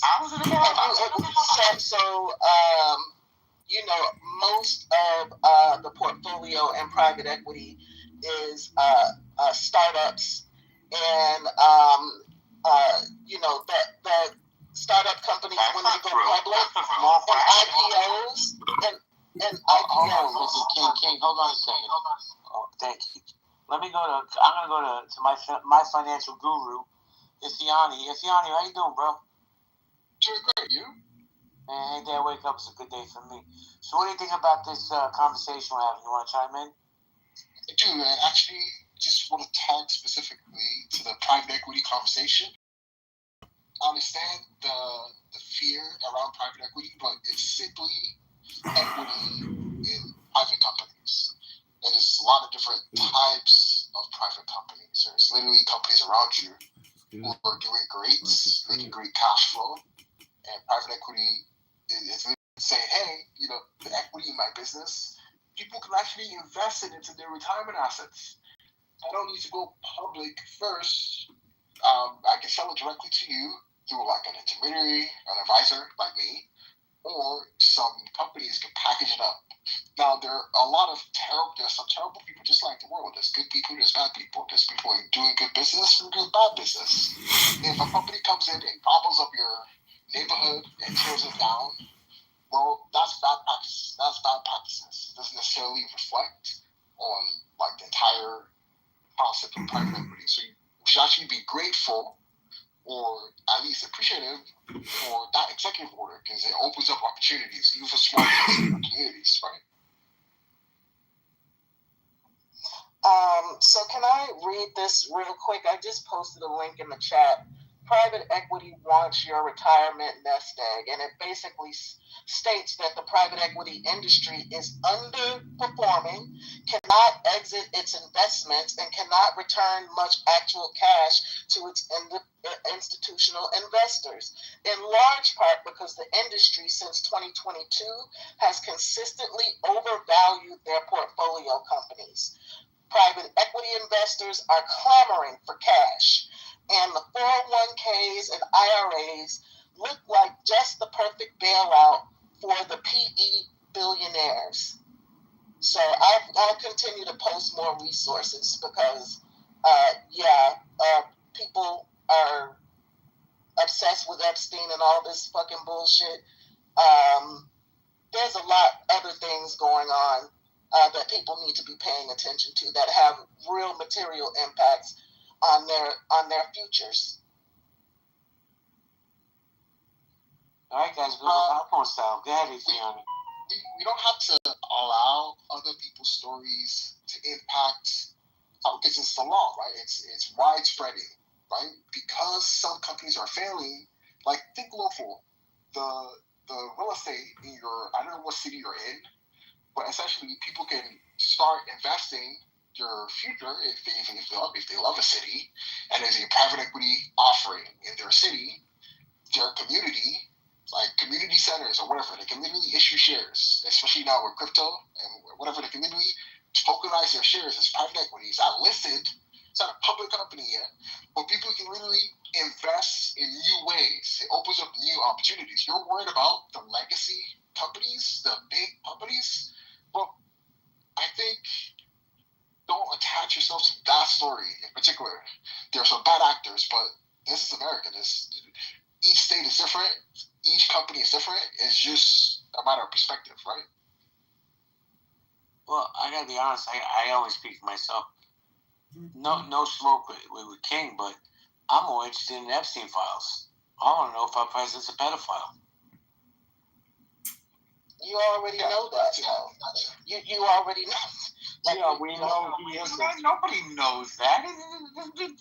This is not the first time. This is not the first time he's been accused. Stir in the pot. He Stir in the pot. basically admitted sexual assault before he was elected the first time. Y'all didn't give a fuck. No, he did not. Grab him by the pussy? Is that not a description of sexual assault? He said they like you. He didn't say he did sound it like without He did have a civil trial. There were definitely lots of facts that were provided for voters to peruse if they wanted to. A lot of his voters decided that they didn't care. People A get civil trial in especially which celebrity. Yeah, that's not good. That's not guilt. So, in any case, civil trial in JB, which we all have priorities. the judge said I would love to be able to retire, and I've worked hard to accumulate, to save, and I don't appreciate the fact that this person, like, with no checks and balances, can just fuck over my shit.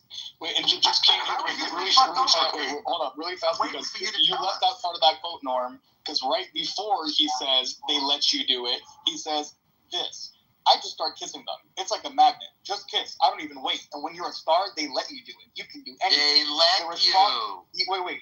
They let you. So no. He said again. Look at what's being said. It says I just start kissing them. It's like a magnet. Just kiss. I don't even wait. Meaning he salted there. And then Girls when I was in the because you're Miss Teen small, they USA, let you do it. the girls in the Miss Teen USA pageant literally said he felt he was creepy, and it just felt very weird. And they were not comfortable. So the idea that they quote unquote let you or whatever, that's bullshit. We all know what creepy uncle looks like. We've all dealt with creepy uncle. You don't like creepy uncle. Don't go hang with creepy uncle. Hold on a second. Hold on. I really tried with you, Victoria, but your mic is super loud tonight, and you just don't want to have any mic decorum. I don't know what's going on with you. You're more than welcome to come back up, but I run a one mic policy. Go ahead, Norm. No, I don't have anything. He said that they allowed him to do it. They let you is consent. That's number one. Number two, people get accused of things all the time. To assume that an accusation is a conviction or is indicative of guilt is really absurd. And I think it says more. Where's Bongino? Where's Bongino? I need somebody to check in with Bongino. Like, where the hell is he? Okay. Has he disappeared? Why are you interrupting while changing the subject? Because he was the one who was the loudest about his reservations of hiding what was discovered, and we haven't seen him since. Bongino, the assistant to what's the wild name? What did he discover? Go ahead. Oh, what did he discover, King? Nothing. That's what He did not want to cover up. He did not want to cover up for the administration when they backpedaled on releasing the files? If there's a crime, then the crime should be prosecuted. If there's no crime, then you don't release a whole bunch of files with people's names in them that have done nothing wrong, because it hurts them. That's a fundamental precept of justice. Okay? So we have an attorney general. The attorney general looks through the files and see if there's probable cause to make a prosecution that a crime has been committed. This is not complicated. This is not complicated. So if you like the gossip column and you want to see who's in there and who was on the plane, that's your business. But it's not the obligation of the Justice Department to feed your appetite for gossip. Norman, hold on a second. Let me just say this. Yeah. She is right, though. When Bongino came out, who's the assistant director of the FBI, and he said, release these files unredacted, all of a sudden, after he came out and said all this, you don't hear from this man anymore. Him being silenced, I believe, is real. Yeah, 100%. What are we talking about? I think you guys understand, like, Epstein, like this, like, he ran Victoria's Secrets. So there's something here is, obviously, there's a lot of rich and powerful people involved. And then there's rich and powerful people involved. Things get complicated. You know, they have power. They can slow things down, delay things. Like, it's the world. Like, you're acting like it's literally reality. It's, whether it's the United States or anywhere else in the world, it works in the same way. This just tells you the level at which this stuff is at, right? And also, really quick, what's being described was assault. Consent by perpetrator, like Victoria said, is ridiculous because it's the same notion. Norm, please, let me finish a fucking sentence. When you have an analogous situation, for example, if you smack a girl's ass, etc., it's the one that insults you all the time. Fucking, you smack a girl's ass, but if you're hot enough, it's fine. They won't do anything about it. They'll probably laugh and giggle, etc., and all that shit. That doesn't, just because they laughed and just because they giggled, etc., doesn't negate the fact that what just happened, the action that was sexual assault, which is slapping that person's ass unconsensually. In the same way that they says, I just start kissing them. It's like a magnet. Just kiss. I don't even wait. And then he adds, and when you're a star, they let you do it. It's not that fucking difficult to understand. You're making a very, very ignorant analogy that has no application. Yeah, Norm, I got this, if you'll let me go. As someone who worked in the entertainment business over 40 years now, what Trump described is 100% accurate, and it is 100% not assault. They let you. Period. And to describe it as anything other than consensual is a lie.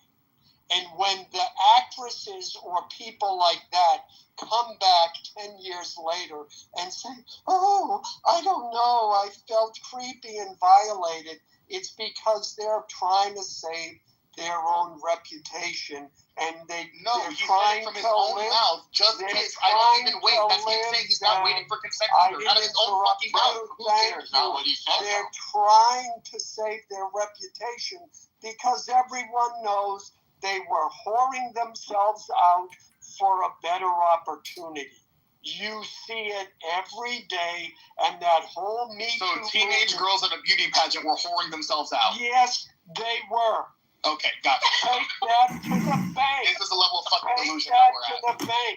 And you know who else was whoring them out? Their mothers and fathers. How about the one that was there to see them get? Wait, is it weirder for them to be whored out or for Trump to go there to see them be whored out? Now that is So you're telling me that Trump was there to see from whored out teenagers? Epstein. That is separate from what happened with Epstein. So wait, And no, wait, again, I'm asking. Trump Was he has running never shows? been Was he running pageant shows for whored out Take teenagers? your That's outrage why are you so and direct it somewhere else. It has nothing to do with Trump. Thank you. It's all right. So you I can see was your gonna buddy say, Weinstein a little bit later. You can see your buddy Weinstein in a minute. So real quick, this kind of. I have nothing to do with Weinstein, fuckface. The one with what? Weinstein's conviction was overturned, by the way. The world will be a lot better when people in Ellen's age group die off finally, like the 65 plus crowd. Amen. Like I think you'll die first, these outdated views of consent. Like we just need to wait for them to die in 10 years and just call it. I think you'll be dying first. People I'll tell you the truth. Let me respond to this, mother. Bro, the guy's I wish upon you that you live to a ripe old age and that you live beyond 65, 70, 75, 80. And that's the difference between you and me. Great, it's not I don't wish you ill will. Oh, I don't have anything against you, Alan. I hope you live a long, healthy life. That's the type of person you are, and that's the type of person I am. Don't take it personal, okay? I'm just talking about these old school mentalities where consent is questionable, where there's predatory behavior amongst elderly men. These are old school thought processes. That's I don't want to the yell over type an of elderly man. person So you are. I'm sorry that your father didn't love you more and you turned out gay, or that your mother abused you, or maybe your father sold you and that's why you became gay. I really did you get touched and that's why you defend pedophilia? For a group of people so to die, he's trying to it just get a shows response how because you're he right. got upset We because I called him did predatory. fail because we You're should just have mad worn because you a have the brain of condom. it. Hold on a Fucking second, inbred gentlemen. retard. Hold on a second.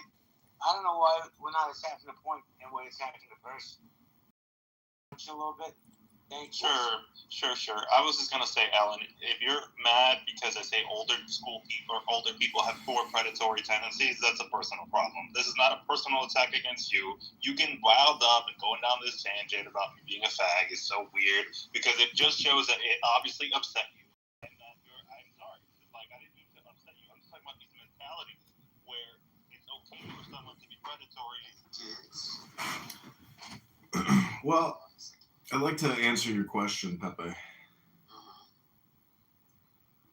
So sometimes I think maybe I'm the most annoying person because so many people, fight back against me.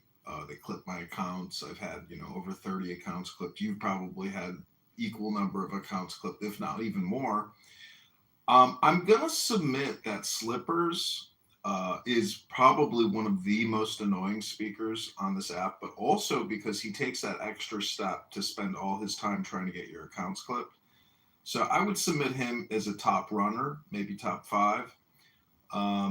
Let me think of some of the other top 4 for you, because I know you need some content. He spends all this time to get my accounts clipped. Well, he has spent an incredible amount of time getting my Instagrams clipped, my Clown House accounts clipped, and if you've ever heard him, go off, he's a pretty insanely toxic person. For example, he was screaming at the top of his lungs that trans shooters are not the problem. It's young white men.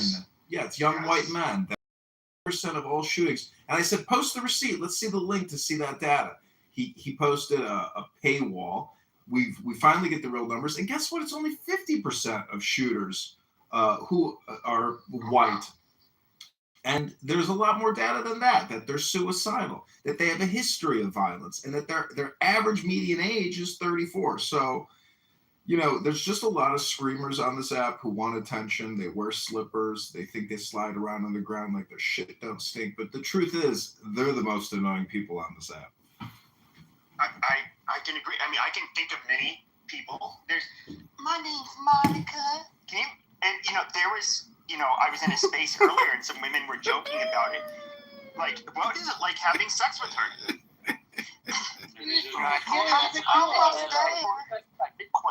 Keep on moving. That's a little bit, the thing is, they have their little safe space. Let them have their little safe space. You don't have to mock an obese woman who has no sex life, but maybe she had a sex life at one time. But the question is, who is the most annoying? Now, I got to admit, it could be me. It could be you, but we don't know for sure because it's subjective. Well, okay, so like the other day, somebody was attacking me. He's like, you're using the N-word again. It's not cool. What N-word? Can you tell me what that word is? Monica came into the room. What is the N-word? What N-word do you use? She's like, S500. What is the N-word? What is the N-word you're talking about? The one with the hard R. The one with the hard R. You have to say it. I don't know what you're saying. What the fuck? Do you have the replays on? Let me take I don't know why you're acting like you didn't just drop the hard ER like 50 fucking times and ran. Some replay! Yeah, why are you just sitting here criticizing Pepe when I just heard you like talk about Africa? I'm waiting. Pepe. Do I need to guide you? All right, there you go. Yeah. So this guy was like, oh, you're saying nigger. You're hanging around the wrong crowd because you're saying nigger. And then Monica came up and she's like, so what if he said nigger? Monica did that? Yeah, Monica actually came up and she's like, so what if he said nigger? And yeah, she offended the. There's nothing wrong with the word nigger. I guess she is redeemable. Maybe Monica isn't one of the most annoying people on the app. Well, I would say there is a woman named Rena who I think is super annoying. I think she's nothing but a house plant. She just sits on a stage, and then she will say something bitchy, and then maybe kick you out of a room. That's all she's good for. Absolutely nothing. MG is one of them. MG, also house plant. Monica, I was going to punch down on her today, but maybe not. Adams, the Catholic that says he's not gay, but he's a flaming faggot. He's a faggot. Yes, and today he's becoming he's super woke. Justice word. White males are the most dangerous demographic with guns. They can't have them. Okay. So what an opportunistic moment. We have this room running, and we literally have the most annoying person on Clubhouse, Willow, right here. Okay. Well, she gets to say who's the most annoying too. So, but try to wrap it up so we can a bunch of people came on the stage. Buttercup is the most annoying. Okay. So it's an extremely disgusting, cringe person, right? Comes on here and whines about her boyfriend beating up on her and needing a place to stay.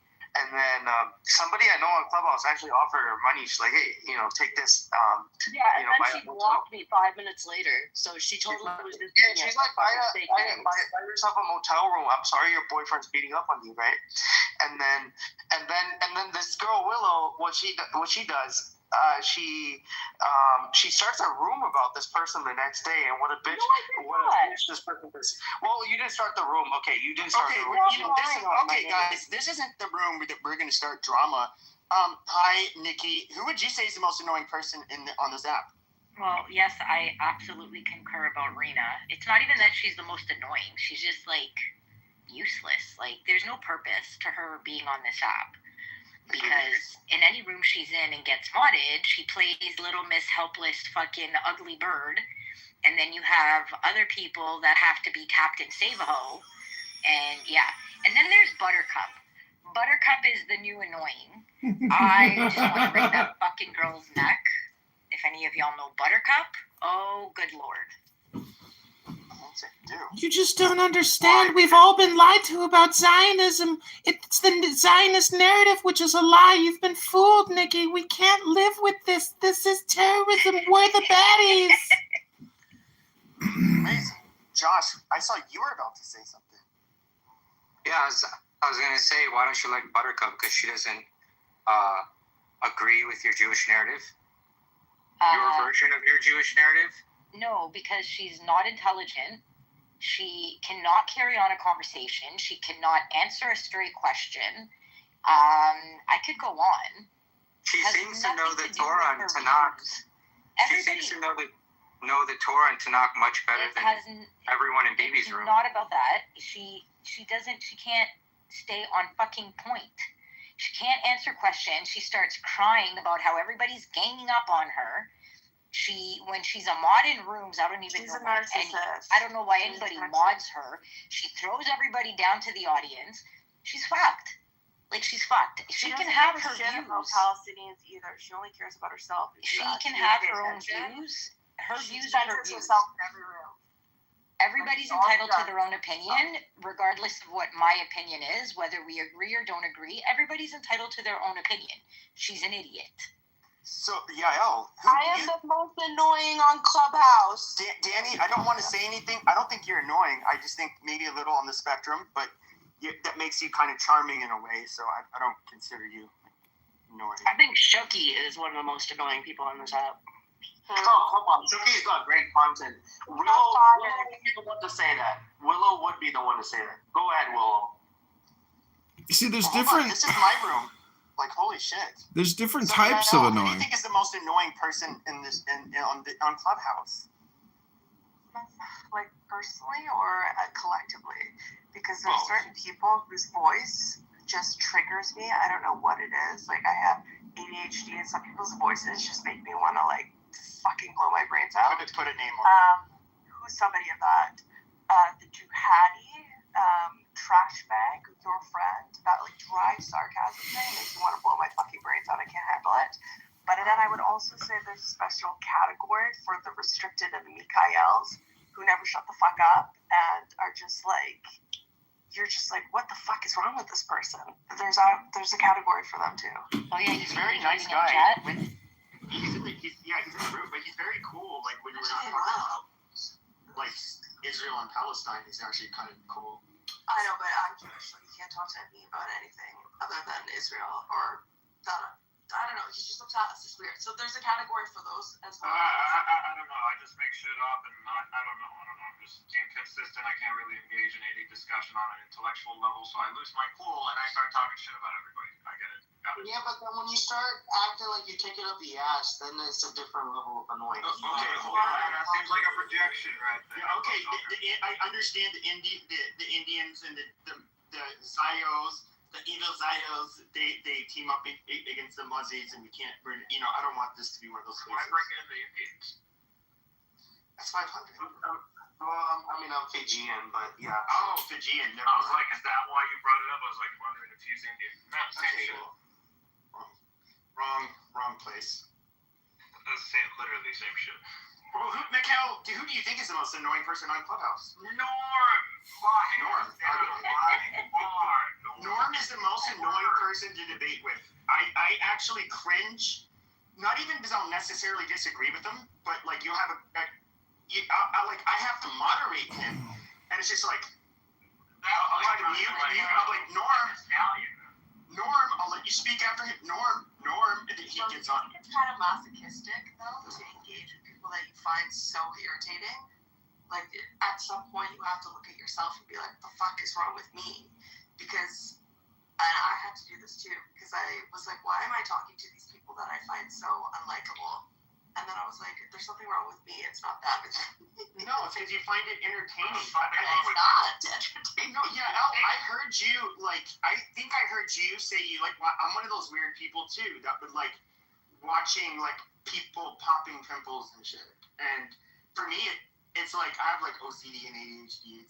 Maybe that has something to do with it, but I like think it's super cool to watch. And it's like, oh my god, it looks. I don't know what it is. Ew.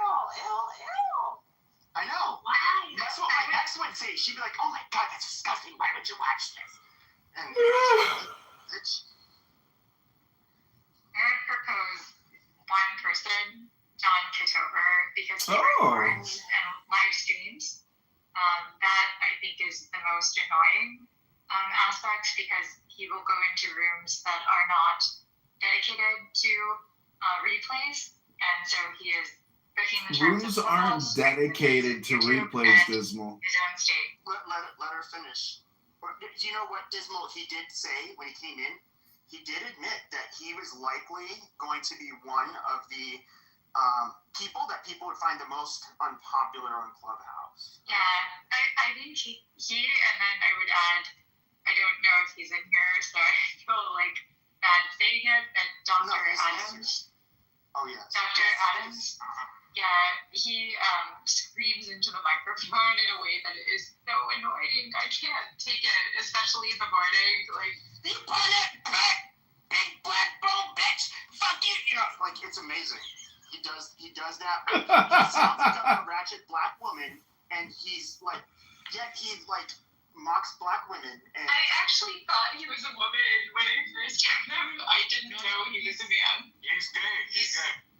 He's dating Fractal. No, he's actually not gay. Dude, we talked to him. He's been telling us, I'm not gay. You've always taken it. Yeah, but his whole thing now is that, like, apparently he's not gay. We're like, oh, how cute, Adam. Okay. Exactly. But he would, like, But he's like, no, I'm a Catholic. I'm straight now. It's like, what is it? Bullshit. He's an embarrassment. But we hate him for who he These are was. really the only two. I think everyone else like been able to manage or tolerate. I don't. Yeah. I can actually like see them in other rooms and I can like find like good parts of them, even if I don't like agree with them. I'm still able to like speak on. Victoria, what about that girl that always say, "Yeah, Dad"? Oh yeah, oh yeah, oh yeah, oh yeah. Big one, big one, big one, big one, big one, big one, big one, bitch. What is her deal? Why does she Yeah. Why does she do that? I don't understand. She's goofy. She's been doing that for 3 years. That's why I'm like, dude, I get it. Oh, yeah. A few days. That's why.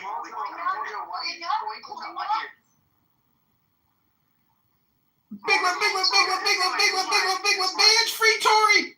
Okay, all right. Thank you, John. Welcome to Canada, bitches. She really is super annoying. She could win a prize. Monica was somebody I was gonna say, and this is kind of why I make fun of her, is that she's like, guys, let's talk about BLM. And let's talk about blacks and how these niggers, blacks, they commit crimes and they feel like it's because they're owed reparations, but they're not really owed reparations. These baboons, people, they just don't know how to behave. They weren't raised right. She's like the most she blurs the line so much between like a fucking white supremacist and somebody who just brings up these stupid PragerU and Jordan B. Peterson videos.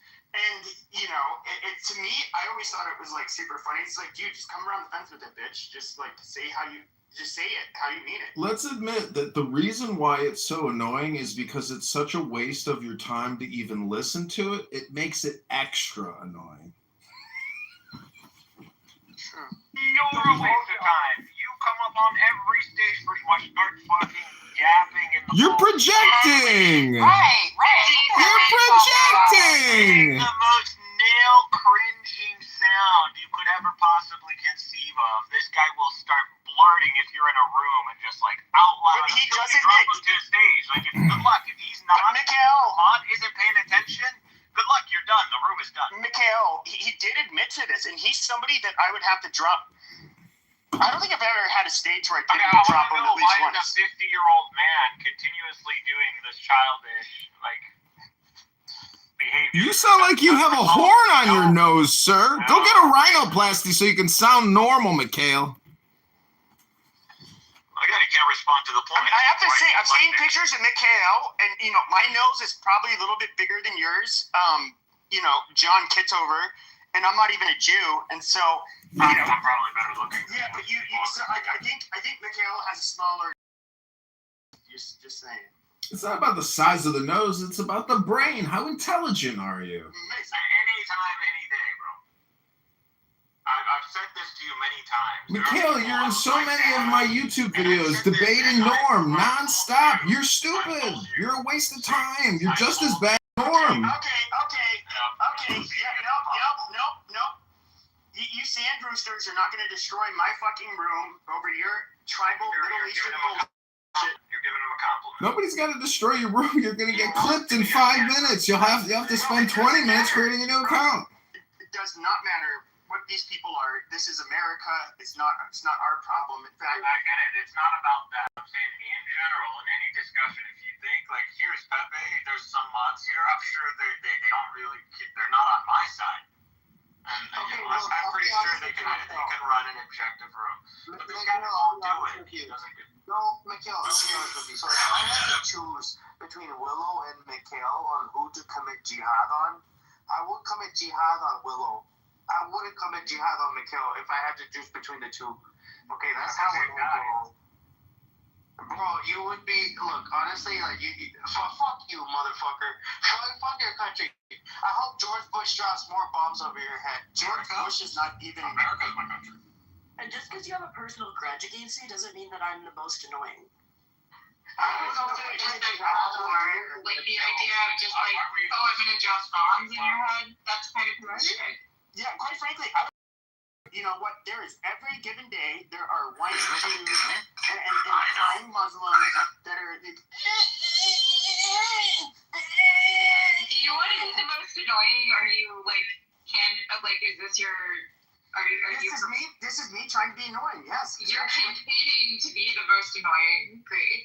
Sure. And so that is what we hear all day. So sad that you aren't in the whole poll that you put on. Is that what is happening here? Wait, is there a poll? I didn't do a poll. The reason you're always listening to shit is because your whole white America got hijacked by a bunch of Jews. That's what it is. And they still continue to, anytime you try to have a conversation, they're going to pop up on stage. And they're going to LARP, and they're going to pretend like they got all these white badges. But in reality, once that room's over, they'll go, we're Jews, we're Zionists, fuck these guys, death to Edom, death to the West, death to whites.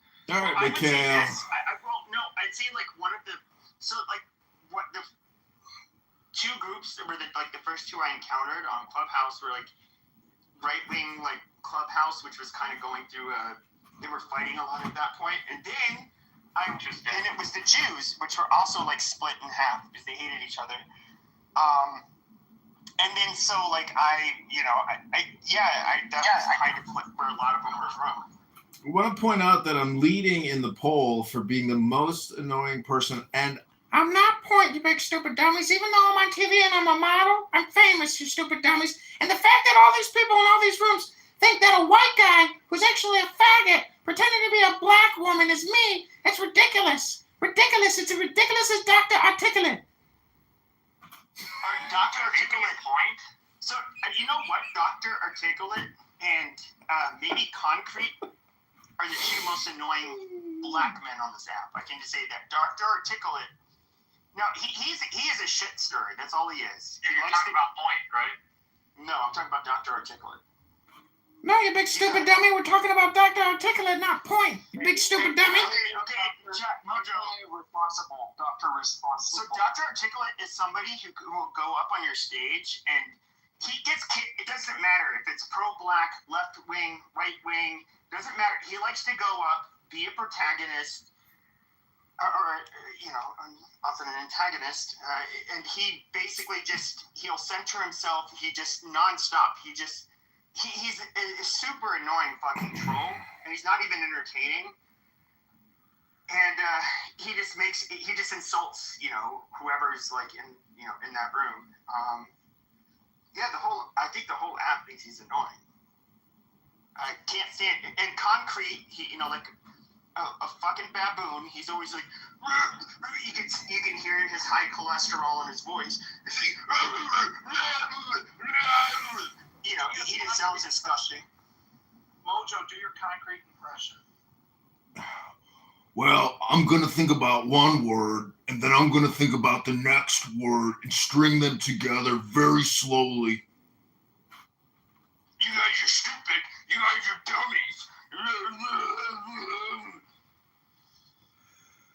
Now, hold up, Lion. Hold up. Concrete's just goddamn, he's annoying fucking. He's a block of concrete. The name actually implies who and what he is. He's as dumb as a block of concrete. No, how about Jonathan Bing? All right, everybody, welcome. This is the Jonathan Bing Show. We are live with Nothing to Pega. We are on Chatter Live. This is the Nothing to Pega and the Jonathan Bing Show.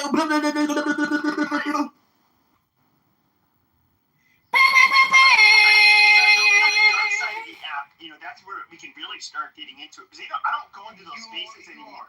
Niggas need to be watching Yankees versus Astros, nigga. Who the fuck are you? Okay.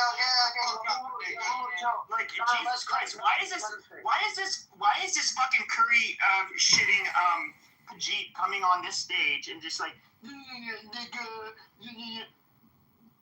Dude, seriously? Your people are still dying of cholera. Your people are still do we have to look at Indian street food? And you guys are some of the most perverted, just like dysgenic looking fucking people with the most fucked up accents, and you're just I just want to puke. Look, so like, dude. We also have my friend here. Oh, did he leave? Hold on. I don't know. Jesus Christ, it's not your room. Right. I know it's not my room, John, but I'm trying not to kick you off the stage. Acting like you're running. I'm one of the most annoying people in the survey. Your voice is very annoying. Okay, hold on a second. Hand raising. Okay, everybody can raise their hand. So now I can kick people off stages because this is getting really fucking annoying. Holy goddamn shit. But I mean, if we look at like the dark side of the app, I would say there's like people. Mon's in here. She probably doesn't want me to say the names, but there's people that, you know, I would say are super annoying. Some of them may live in Cleveland and be living under Section 8. No. Okay. Automatically, BHI is annoying and cringe as fuck. That's an automatic. Who lives in Cleveland? Who lives in Cleveland? Nobody. Jazzy is annoying as fuck. She's very Jazzy. Super Jazzy. Okay. Jazzy's like Jazzy's. I mean, I have pictures of her forwarded to me. I got lots of laughs to be had. She's a chocolate bun. An overstuffed one. Yo, the guys that Jazzy used to hook up with on Facebook were fat as fuck. Like, she showed Who us. else would fuck that bitch? Not too much on Jazzy now. Guys, take it slow. Yeah, I just got done watching my PragerU video. I'm so gone. Yeah. Somebody kick Pepe. Dig into. Okay. All right. I was trying. All right. He's an idiot. Amazing. Wait, how long can you hear to that pitch before you just lose your mind? Right? I was watching a PragerU video. I'm so turned on. Yeah, that's right, Brad. Keep on drilling me. Yeah, drill me like that nigger. Oh, I like that. Yeah. Maybe that's Mon. Why don't you try to move it around a little bit more? Yeah. Huh? I mean, it's probably Monica having sex. Like, I figured that's what she sounds like. Monica. So Jazzy is definitely more annoying than Willow, but Willow is way more disgusting than Jazzy. That's, I think we need a whole new category for disgust. Well, I mean, there's a lot of it. There's MG. Let's look at MG. I mean, let's look at this whore. I mean, what is she? She's also houseplant, kind of like Rena. She says nothing of substance, but I have the clips. She likes to call black women darkest slaves.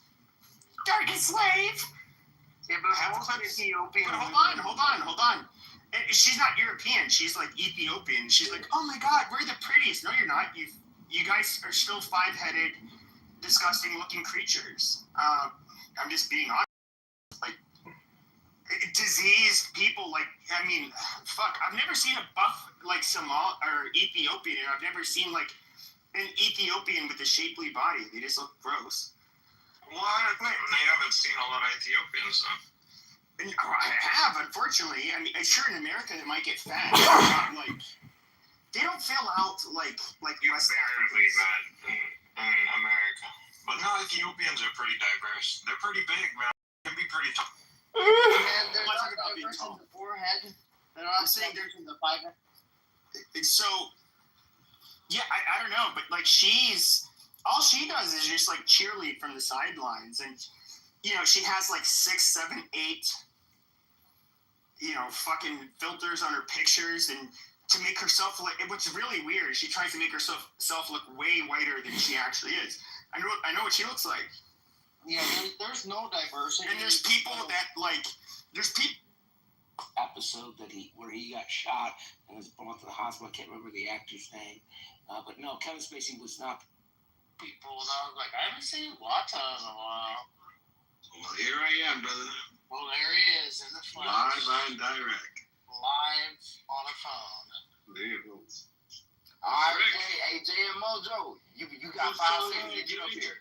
You got 5 seconds to give him a kick.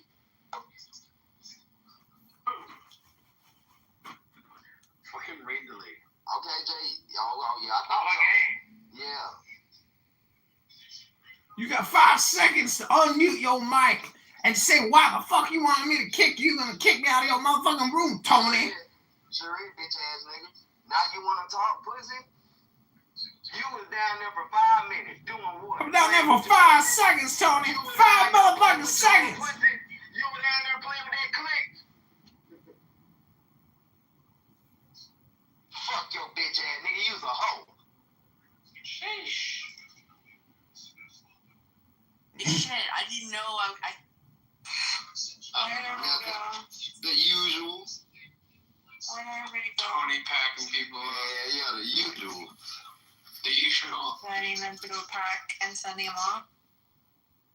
Oh, I booked the commercial, so he wanted me to say that I booked the commercial and that.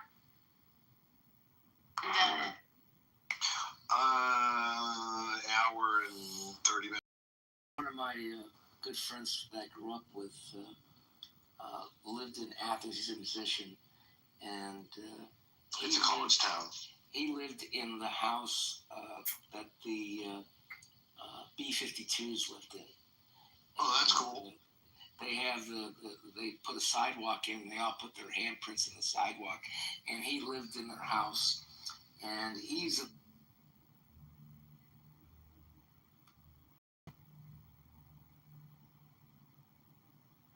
paramedic.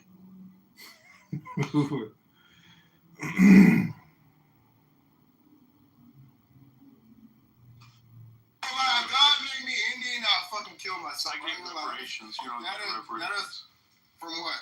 From who? I get reparations. You don't get any. From the U.S. government? That's right. Okay, name it. It's coming up. You didn't hear I thought you said you get. I thought you wait. You just said you got reparations. I'm getting reparations. Okay, so that's an Indian IQ on standby. There we go. I can tell, bro. Just shut the fuck up, bro. What are you getting? Reparations. There's no way. Yo, Alibaba, shut the fuck up. I'm talking to you. Foundational black.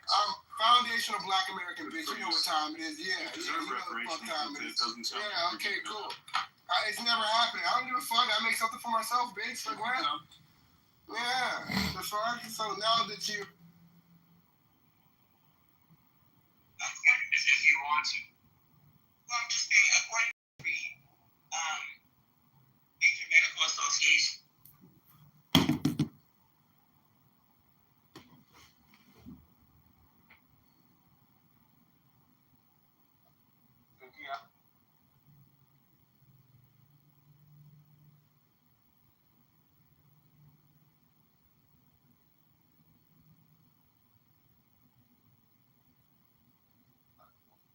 I'm using this as justification for voting for Donald Trump because you hate immigrants, because you hated immigrants. And he got rid of the immigrants, but he didn't get rid of his rights. He got rid of his family. What the fuck? Like, this all this contradictions. I understand. I get it. But what I'm saying is, they are not coming here and trying to make me speak their language. They're not doing like that. I work in the polling booth. I don't see white folks whose parents came from Germany or Europe coming in my polling booth and demanding she probably live in segregated areas. Because that literally happened to me. This woman called the news on my voting precinct and said, because we didn't have Spanish, I voted stickers that said Yo Pay. In DeKalb County, Georgia, a predominantly black American English-speaking county. And this Spanish lady called the news up there because we didn't have Spanish I voted stickers. I got asked the other day by a Muslim from Africa, why am I still a Christian? And I know that white people beat this religion into us. The other day, a Muslim immigrant, I'm like, bro, I'm Christian. I understand how this shit went down. You know, that's not for me to talk to you about. Why are you a Muslim? That's Abrahamic as well. And so this is what we're dealing with. I'm not going to keep allowing folks from other countries to come in here and talk shit about my heritage. As fucked up as the history is, we black American, King, and and I have to be that first because I don't want to leave this motherfucker. I do like it even without a boo. And I do want my kids to thrive and have my life on their kids and not have to learn another language to be successful. Alan, thank you. So you hear me? That's not real. That's a real Democrat. That is exactly. Sorry, I don't mean to talk over. Hold on, Sean. I think King wanted to respond first, and then Sean, you got it, and then Project. Go ahead, King. Once they're done trampling with the Constitution, this won't even be the America that you've in your lifetime. Okay? So we have to understand what America is and what it would be without the goddamn Constitution and the Bill of Rights and checks and balances and all of those safety measures that protected us from dictators and fucking tyrants. Presidents don't rule by edict. Hey, if you want to fundamentally change this country into a monarchy because you don't like people who want shit in their language, who are multilingual, God bless them. I'm very envious. I wish I spoke more than one language. It would just increase my value, period. As a worker, as an entrepreneur, all of those things, because guess what? This is a global economy, and it will always be. But if you guys want to drown yourselves because somebody else is speaking Spanish or needs interpreters, and want to, be ruled under one man by a pen, by edict, then it's right now you have the right. Right now you do. But if once they shoot enough holes in the Constitution, you will feel it and you will not. King, are you seriously suggesting that the Constitution is being adhered to? It's trampled. It barely exists. John, let her land, John. King, did you land? Yeah, I'll just mention that, again, people need to pay attention. The federal courts have said explicitly that the things that he's doing is unconstitutional. And I'll just leave it at that. Exactly. I know. BT, hold on. We got a queue. So it goes Sean, Project, and BT. But I think John wants to get in there. So hold on. We're going to go Sean first and then Project. Go ahead, Sean. So I'm going to keep mine quick. For the example I was trying to make earlier, is that you heard what BT said, right?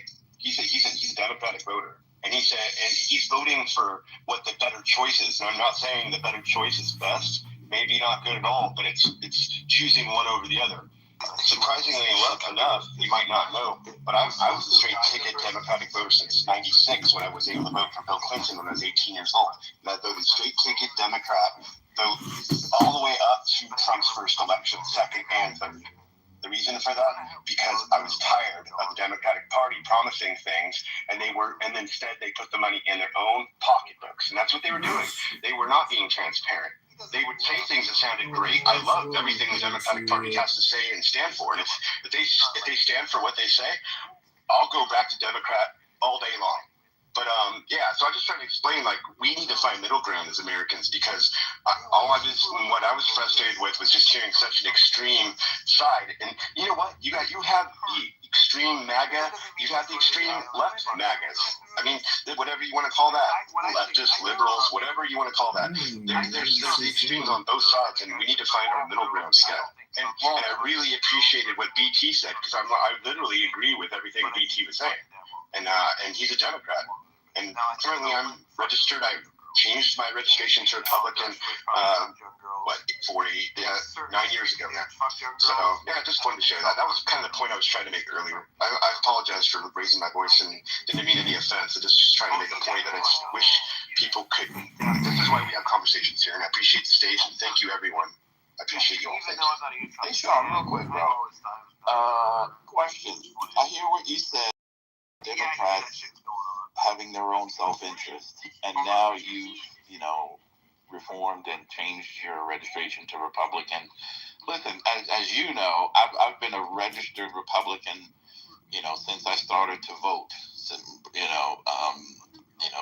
first time I voted in 1984.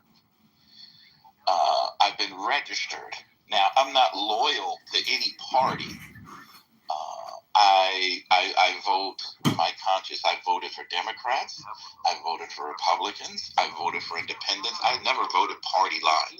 Anywho, my point is, really more of a question. So, our current president, as you know, I'm not a fan of his.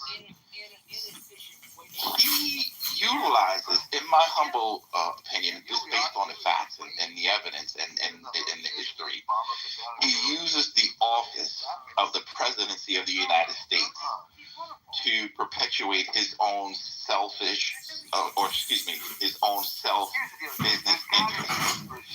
He goes on foreign trips representing the country and goes to his golf resorts, to his places of business. That is such a violation of the Constitution, of the Emoluments Clause, that it's really quite sad that more people don't raise that as an issue. If you're the president, you're elected, fine. How are you going to be the president of the United States and hawking tchotchkes? He's selling watches. He's selling all kinds of paraphernalia. While he's the president, he's promoting his business interests.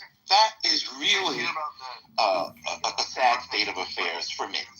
And I don't see how you can say that it's okay for the president to run the country and to promote his own business interests while in office. I mean, up to now, people separate their personal business from the presidency, and it seems as though all those norms are gone out of the window. Okay. Well, let me push back real quick, and I promise I'll keep it less than 30 seconds. I think the same thing could be said about lots of other presidents, including the most recent past president, Joe Biden. How many days was he spending on vacation and not in the White House? That would be one example. Another example would be how about Nancy Pelosi and the advantage she has on the stock market, doing better than some of the best out there because of insider trading. Yet you have other people who insider traded for change. Martha Stewart, great example, right?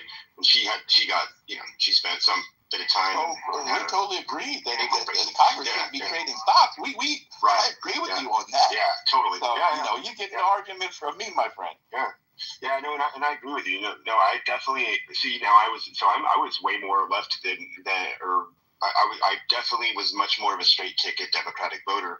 And of course, I will share that real quick, because my mom was a retired school teacher in the elementary school for 37 years. And my dad worked for mental health for Santa Barbara County. And both of my parents obviously leaned more towards Democratic values because that typically that the party stands for that. So I definitely was a product of my parents, and definitely until I got older, owned my own business, started to see things, look at things a little deeper and read a little more into things. But I think it's difficult to get true information. I think that's the call to action that all of us should be demanding, is truthful before you publish it. Really have truthful stuff before you put it out there, because people read the first news, not the second news that comes back later saying, oh, we were wrong. Everyone remembers the first news that comes out. We make our judgments before we do our research on things, and I just would like all of us to do better at that. I mean, including myself. Yeah, I gotta go, but I hope you have a good evening. It's so good to see you, Haroon. I've been missing you, and look forward to hearing about your trip. I'll talk to you later. Talk to everyone later. Love you all. Thank you. John, before you go, where are you on stage? I hear your voice, I don't see you. Which one are you? Right next to you on stage. What? No, I'm diagonal. Yeah. He's right beside you, to your right. Yeah. Which one? I don't see you. I look like something. It looks like something from a cross-color commercial from the 90s. Look to your right. Listen to your picture and look beside you. Leave the room and come back. I don't think you're here. I don't see it. But anyway, I agree with that. It was so refreshing to hear you and BT speak, because it's so refreshing to hear this. I mean, you guys get it. you get it. And when BT talks about, imagine the hubris, right? Me being in Mexico and demanding a sticker to vote in the Mexican election that says I voted. I mean, it's unheard of. Nobody does this in the United States. And King, I mean, I love you. I think you're a terrific lady. But for you to suggest that we don't have a right to secure our borders, I mean, who the hell? What country? In fact, we have an obligation to do it, right? We need to know who's coming in here. It's just absurd for anyone to suggest at any level that we should just allow people just to walk across our borders. We just can't do it. And this president is putting an end to it. Not only that, the people that shouldn't be here, you can't get rid of all of them, but he's getting rid of as many as he can. And you know something? People who did it the right way, they applaud this action. They love to see it because they fled tyranny. They fled despotism to come to this great country. And they don't want that nonsense to follow them. So they agree with us.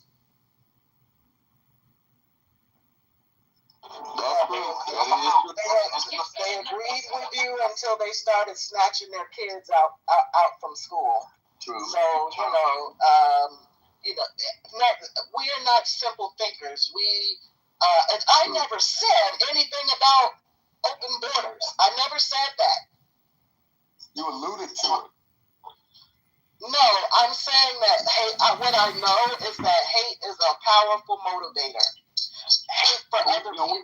What you said, with all due respect, King, what you said was there are people who are in this country who are illegal and they have children, and you went on and on and on talking about how we should accept that. That's alluding to I never said that. I'm sorry. You said almost exactly that. Well, let me interrupt. I'd like to get put in the queue, moderators. Go ahead, John. Yeah, this is something I saw on X. It says, a country run by banks will always be in debt. Healthcare run by big pharma will never cure disease. A state run by war will never know peace. A nation run by media will never know the truth. Well, that last part is so true. A nation run by media will never know the truth. Who was that? MJ? Go ahead, MJ. 1 second. So yeah, listen, the immigration thing, this country's not going to survive without immigrants at all. It's going to go down the fucking tubes. Economically, never going to happen. And people who study economics know this. So the thing is, people want to find a real solution, a real process that actually works. You can't the United States cannot control its borders. I mean, if the United States can control the borders, we wouldn't have a drug problem, right? But we have a failing drug war that's been failing for the past 70, almost 100 years, man. Let's keep it real. So, in this situation, you have no control over the territory that you call a border. You're going to have a process by which people who get over, right, are going to, find a way to integrate into society because you're not going to be able to deport them all. You have to have a level of common sense in making these policies, and this is why they win you over on silly policy that they'll never be able to implement. They'll never be able to deport all of these illegals. They'll never do it. 4 years, 8 years, 12 years. It'll never fucking happen. I guarantee it. So, do you really want a solution to the process problem? Or do you want to, let them leverage this issue for rhetoric forever, never solve it, and we just ping pong between people selling this dreams? That's the real question. As a dear friend of mine used to say years ago, it's a bunch of dream sellers, as you put it.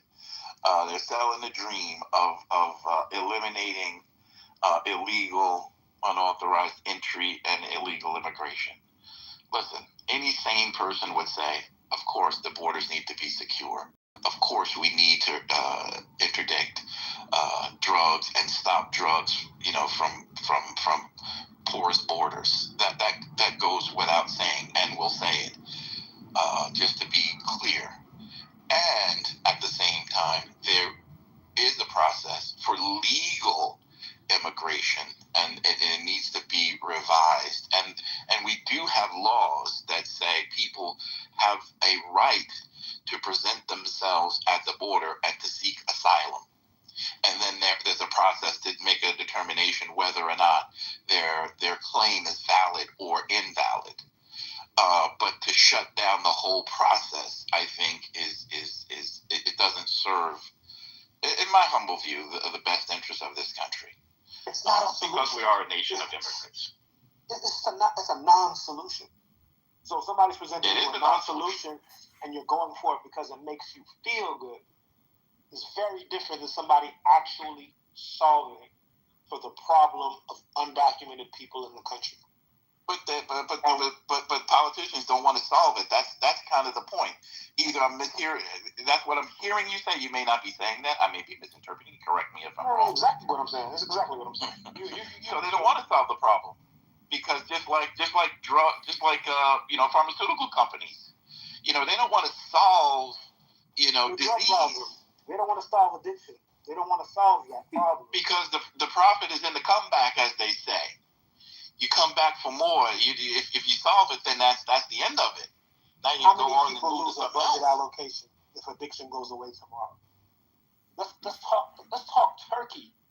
How many people lose millions if addiction gets solved for? That's a problem. That's a fucking problem. Because it's addiction addiction, mental illness, all these problems. These are the problems that are making Americans unproductive. It's the reason why an immigrant can come here and run laps because they don't have that particular problem in their country. But people don't want to address the cancers of America. They just want to slap pretty Band-Aids on it and get elected. Shit is crazy, bro. It's professional can kicking. The country is literally completely broke at $37 trillion, but we're not insolvent because of the Federal Reserve. We're the world currency, but, it's immoral what we're doing. It's unethical. It's not a fair bargain for the citizens. And it's your Congress people, it's your congressperson and your senator, which continually passes acts in the $1 to $2 trillion range, creates plandemics, scandemics, and lies to you through their fucking teeth and screams about it. Senator Warren, Senator Sanders, Warnock, they're all fucking degenerate, scum-sucking pieces of shit, and they keep getting elected, and it's unfucking believable. It's we the people that are the stupid people in this game. It's all these winners in Congress and the Senate that have $30 million in their campaign checking accounts that are literally beating you over the head with spam, propaganda, and lies.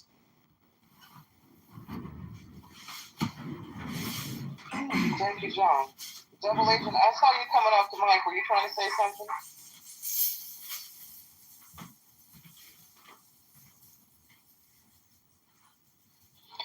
All right, guys. Well, I said I was going to shut it down in 30 minutes, and we're nearing that time. So in about 4 minutes, I'm going to shut it down. If there are no, go ahead, Double Agent. Thank you. I was away for a bit and I had bad signal. I want to respond to a previous speaker. When I hear people talk about, it can't be, immigration system just can't be fixed, so we have to just capitulate to people who criminally entered the country or overstayed their visas or what have you. Or I hear a very similar argument made recently with the deployment of armed federal troops to extremely high crime areas of the United States. That, actually, there's nothing you can do to stop crime. And then there's this weird gymnastics of maybe the crime is going down, but it's not going to stay down. It'll go back up as soon as the troops leave, which is, to me, just an argument of, so how do we, now that we've gotten crime down, how do we restructure so that it stays down without the troops? But, that isn't how the argument goes. It's just Orange Man bad. We need him to stop this right away. We need to, we always said these problems were unfixable. And then as we see them fixing, we're actually crying that they're being fixed because we convinced ourselves these problems couldn't be fixed, or we don't like the way he's fixing it. But in a century, we haven't offered any viable solution to actually fixing them ourselves or through the politicians we've been voting for.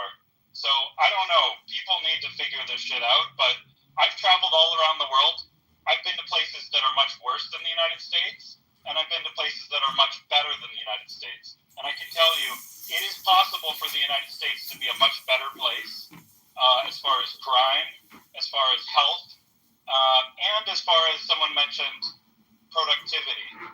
All of these things are possible, but the same playbook we've been doing the last century isn't going to get us there. Thank you very much. What countries were better than the United States that you went to? You're asking me what's better than the United States? Which countries? Recently I was in Japan, Switzerland, all the Nordic countries, Canada in certain respects. What are those countries doing differently than the United States? Japan and the Nordic states in particular. Ask me on which dimension, and then I could go into it. But there's a lot of things. Wow, which dimension? What did you notice that was better? Let's start there. What did you notice that was just so much better than the United States? Well, for instance, when I was in Japan recently, not only are things incredibly clean everywhere, but I saw, I'm not exaggerating, every single 5-year-old on the weekday was taking the Tokyo subway system alone by themselves, unaccompanied by a parent, across the city of 20 million people, knowing how to use the metro system, knowing how to get around, and there was no one at all concerned that these kids would be abducted, that there would be bad influences on these kids, that they would be harmed in any possible way, either physically or psychically, doing this every single day of their life. And that is not possible in any dense metropolitan area in the United States. Did you see military on the streets? Is that why they were so safe? I can tell you, if they had 1/10 or even 1/50th the level of crime that we have in the United States, they would have troops all over the place. No. Don't assume. In order to establish safety, and then you can pull back the troops once safety is the question was, in the countries that you saw this safety, were there troops on the streets? As I told you, and are all the citizens armed? Safety had already been established, so they no longer needed the troops. If you live in a war-torn, high-crime area, you have to first send in armed troops, like they did in El Salvador. They took out $100 million loan. Let me land my plane. They took out El Salvador. Let's stay in the Nordic countries in Japan. Excuse me. I'm telling you how you go from high crime to low crime. El Salvador was one of the highest crime areas in the world a few years ago. Bukele borrowed something on the order of $100 million just for arms. And then he declared a martial law. He gave all the troops automatic weapons, and they swept the country. They already had identified who all the criminals were, and they simply removed them from society. To break your handle on the cleaning function of your oven, so that you can put it in cleaning of El Salvador. They're on vacation, and you missed the part about him bribing. You will not be harmed. You missed the part about him bribing the gangsters to stop. You could not do that 5 years ago, man. You missed the part about the population is the called CENA. It's like containment of terrorism prison. It's a gulag that they put all the prisoners in. That is how they established order and safety, so they can have a prosperous, wealthy country someday in El Salvador. But you have to start by removing terrorist criminals from Bill of Rights. Yeah, you have to start by removing Bill of Rights. We get it. You can call it whatever you want. We'll have due process in the United States. We'll see. We have more than that. We have the 10th Amendment. We have posse comitatus. We have a lot. But people want to do. I think, I don't know if it was you. Yes, I think it was you. In the previous room, I was amazed to hear the 10th Amendment brought up because, again, this is something brought up usually by very far right people to want, who want things like ending gay marriage locally. They want to have as much abortion as they want. They want as many guns as they want. They want basically zero federal government oversight. But when we pick and choose, when it's like, no, we're pro-crime and we want the 10th Amendment is not about government oversight. We want criminals all throughout our cities murdering our sons and daughters, our cousins. The president cannot force children. Unless there's an emergency. We have to have one mic, folks. We have to have one mic. It's a very strange argument, but I mean, you can say that it's an overreach to send in the troops, and I would have tended to agree, but at the same breath, I would have said at a local level we have to end the crime. But if the crime just persists and persists across different administrations for decades, I think it is time that something be done. Thank you. What's going to be done the next time there's a mass shooting? Hold on one second. Now, I'm getting ready to leave. I know you said you were going to close the room in 4 minutes ago. So if you're going to do it, I don't know how long you're going to hang out, but I just wanted to give you a heads up that, hang out as long as you can because I think the conversation is fascinating to me, but I got to go. So have fun and keep it as long as you keep it. And everybody be respectful and we'll see you the next time. I'm out. Blessings. Thank you. I'm just giving everybody who's on the stage a chance to deliver their final remarks, and then I'm going to start shutting it down. But thank you. I think I mispronounced it earlier. It's okay. My friends call me H. It's Haroon. Haroon. Okay. Right on, H. Right on. Well, have a great rest of your night. All right. Thanks. Peace, fellas, guys, ladies and gentlemen. Okay. So I'm sorry. I think was that King who was speaking? Yeah, I was just asking Double, why don't we start with Texas and, trying to disarm folks so that they don't walk into school and blow y'all kids away. So I think that, we're blind to some types of crime and we tolerate it. But for others who we see as less than us, take away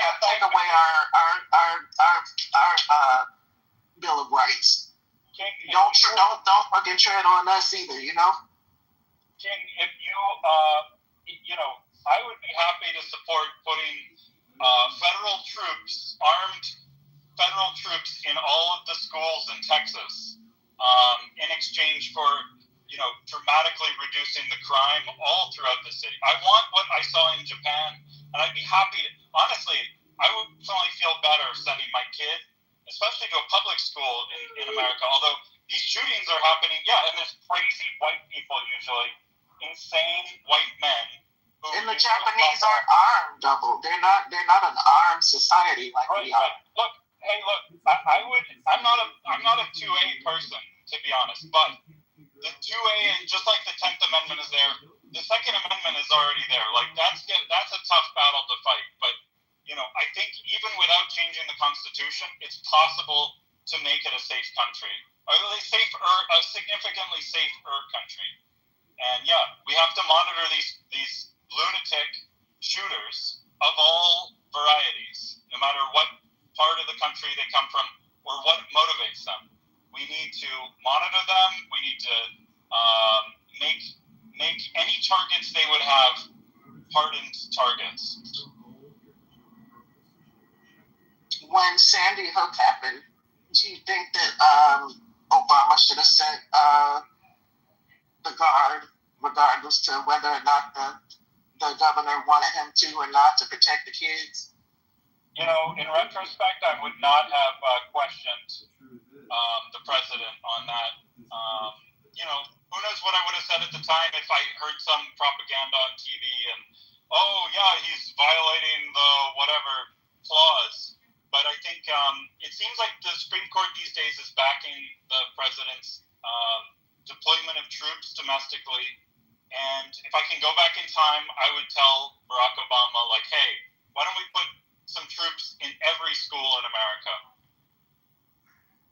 Yeah, I find that ironic because it seems to me that Donald Trump has done everything that the Tea Party was afraid that Obama would do, and they love it.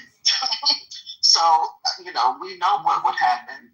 Hindsight evidence that Obama had it out to run over constitutional rights, and people were still in the streets with their guns talking about "don't tread on me." Now this motherfucker comes in the office and it's like, oh, well, here's our Constitution. Whatever we need to do to be safe, like, and whatever we need to do except for disarm, that is. But here, take our constitutional rights, but we're going to keep our arms. I mean, to the point of the room earlier, I guess, today, there was some movement towards, I think it was a troll, but I think in this case, part of the troll is you don't know which way to go. It's the argument.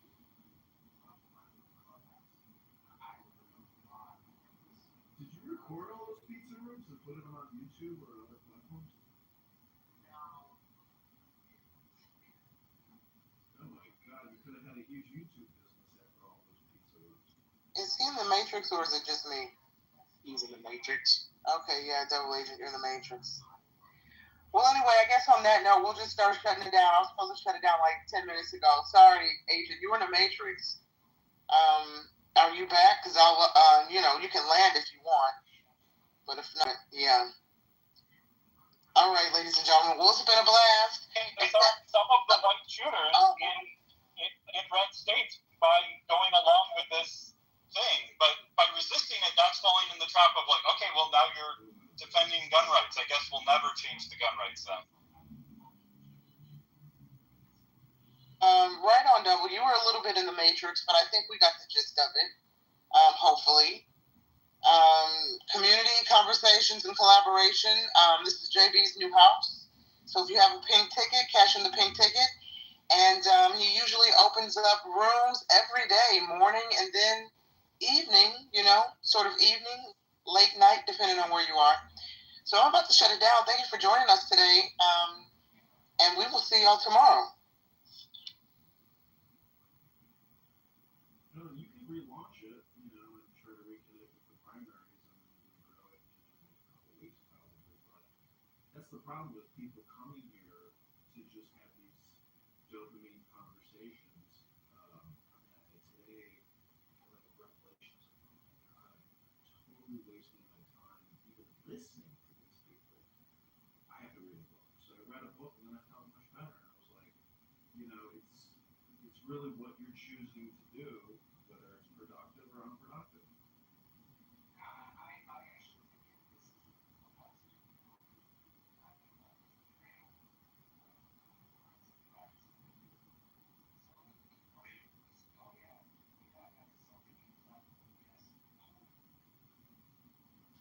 Joe, I don't know if you know this, but you should have a website called pizzabiz.com, and I sold how to start a pizza business, how to start a pizza restaurant business plan. So that's like 10 plus years, so probably made 50,000 set up pizza business plan. I did not know that. And you know what? Pizza is one of those businesses that is very low barrier to entry. You don't have to go out and do it to start a month. So I can see where selling pizza business people will work. Yeah, I had car wash business, pizza business, and salon business, hookah business. That was probably my biggest seller because I had hookahbusiness.com and I sold thousands of hookah business plans all around the world to people that wanted to start hookah lounges.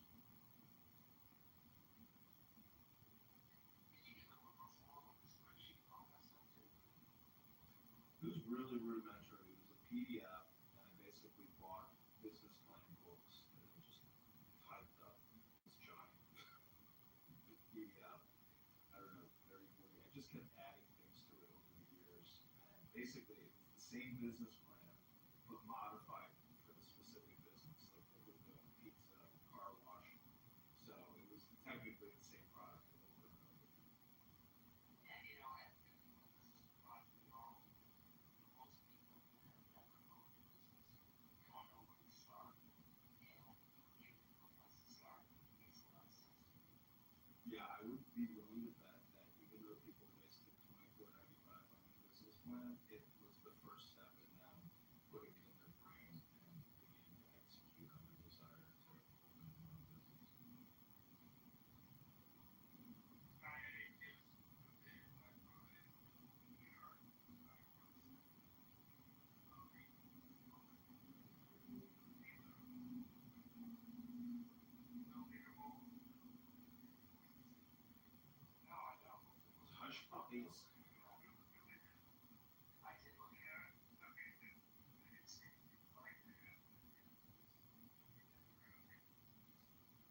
When black women have an attitude or a problem,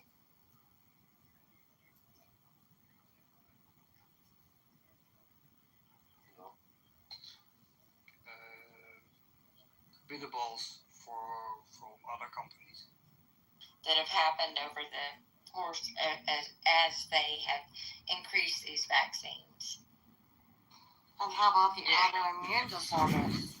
I mean, there are so many things, actually, that you don't really pay attention to until you become more aware. You're woken up. You're awakened to these issues. I mean, my oldest daughter, she ended up with an overactive immune system that if she had been given the wrong medication, that she could have died. So, I mean, this is kind of crazy stuff. This goes back 30 years for her. So we're talking at least 40 years ago that these things started happening. And if we would have been observing, we would have paid attention. But everyone trusted these vaccines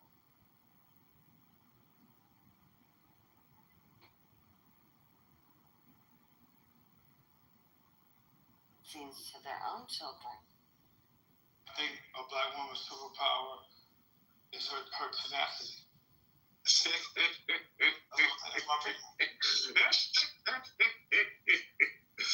Okay, so like just a Christian prayer, right? I don't pray like Muslim or anything. I just pray Christian, and I have set times that I pray. She's so angry. I'm about to look that up right now. Say it one more time. All right, well, let me know before you get done with that. I ain't gonna cut line, but after that, I got something to review this language shit right quick. All right. Fuck it. Yeah, I'm looking at my shit first. Damn. He said. You need a sniper. No, he I'm has trying to no remember what she patience for said. ignorance. She said, ask it with. Why did somebody emerge after 2,000 years? What did she say? Why? I'm tired of these niggas sucking your dick. Disgusting. It's just a game I'm playing. Did you just imply why did Hebrew? Running for Congress. You what? You talking about me telling Brooklyn you sucking her dick? I'm asking you again. Did you just imply I had a dick in my mouth? I mean, that's probably why you stuttering. I'm asking you again, nigga. Yeah, you got Brooklyn dick in your mouth. Get him out of here. Nigga, now my dick in your mouth, nigga. Now my dick in your grandmother. We ain't playing with niggas, bro. We ain't playing with niggas. I'm running for Congress on the 16-day interview. I think that's what she wanted me to ask, so I'm asking. Why did Hebrew, or when did Hebrew, why did Hebrew move? How are you doing today, Jeff? George, I'm doing great. How are you doing today? I'm doing real good, too. I see you got the whole campaign headquarters going there. Oh, now we have, actually, John, what's existence? Well, God is the Word, and many people confuse the Word with something physical or objective when it's really subjective. And if you can't accept it, they kicked. Why did she kick? Give me the lyrics. Oh, John, you're here. I'm here, John.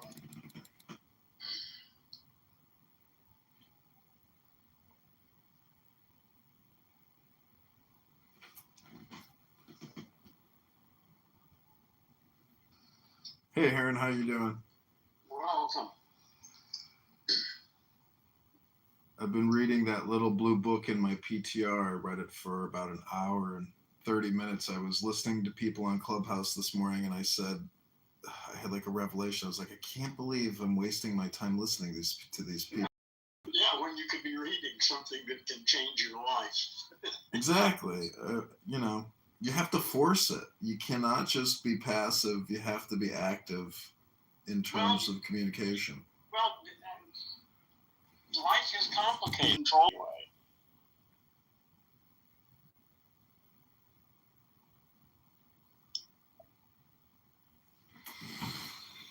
Yeah. It's amazing when you read this Marcus Aurelius. It's so smart. And that's good stuff. Long time ago, too. I mean, the guy. Yeah. It's most of the time, not always, but that's what the beyond That's what the judicial system is like. Have you ever I had to talk to this judge. It's like talking to a stone wall. Yeah, well, yeah. You have, I'm still working on how do you deal with it, because, some people really are impenetrable, and the sooner you realize that, then the strategy changes. Just get the fuck out of there as quickly as possible. Yeah, these are interesting times, aren't they? I don't know. The now is all there's ever been. So when you read Aurelius, you're like, oh, well, those were interesting times. What's the difference between then and now? Nothing, because everything he says is the difference. It's not the difference. The is one of the problems of language, but it's certainly a difference. A total game changer. Yeah, speed and then quantity. And all the technology, computer, the fact that you and I are talking to one another, that I have friends that I communicate with regularly all over the planet. Ideas are spreading from person to person all over the planet.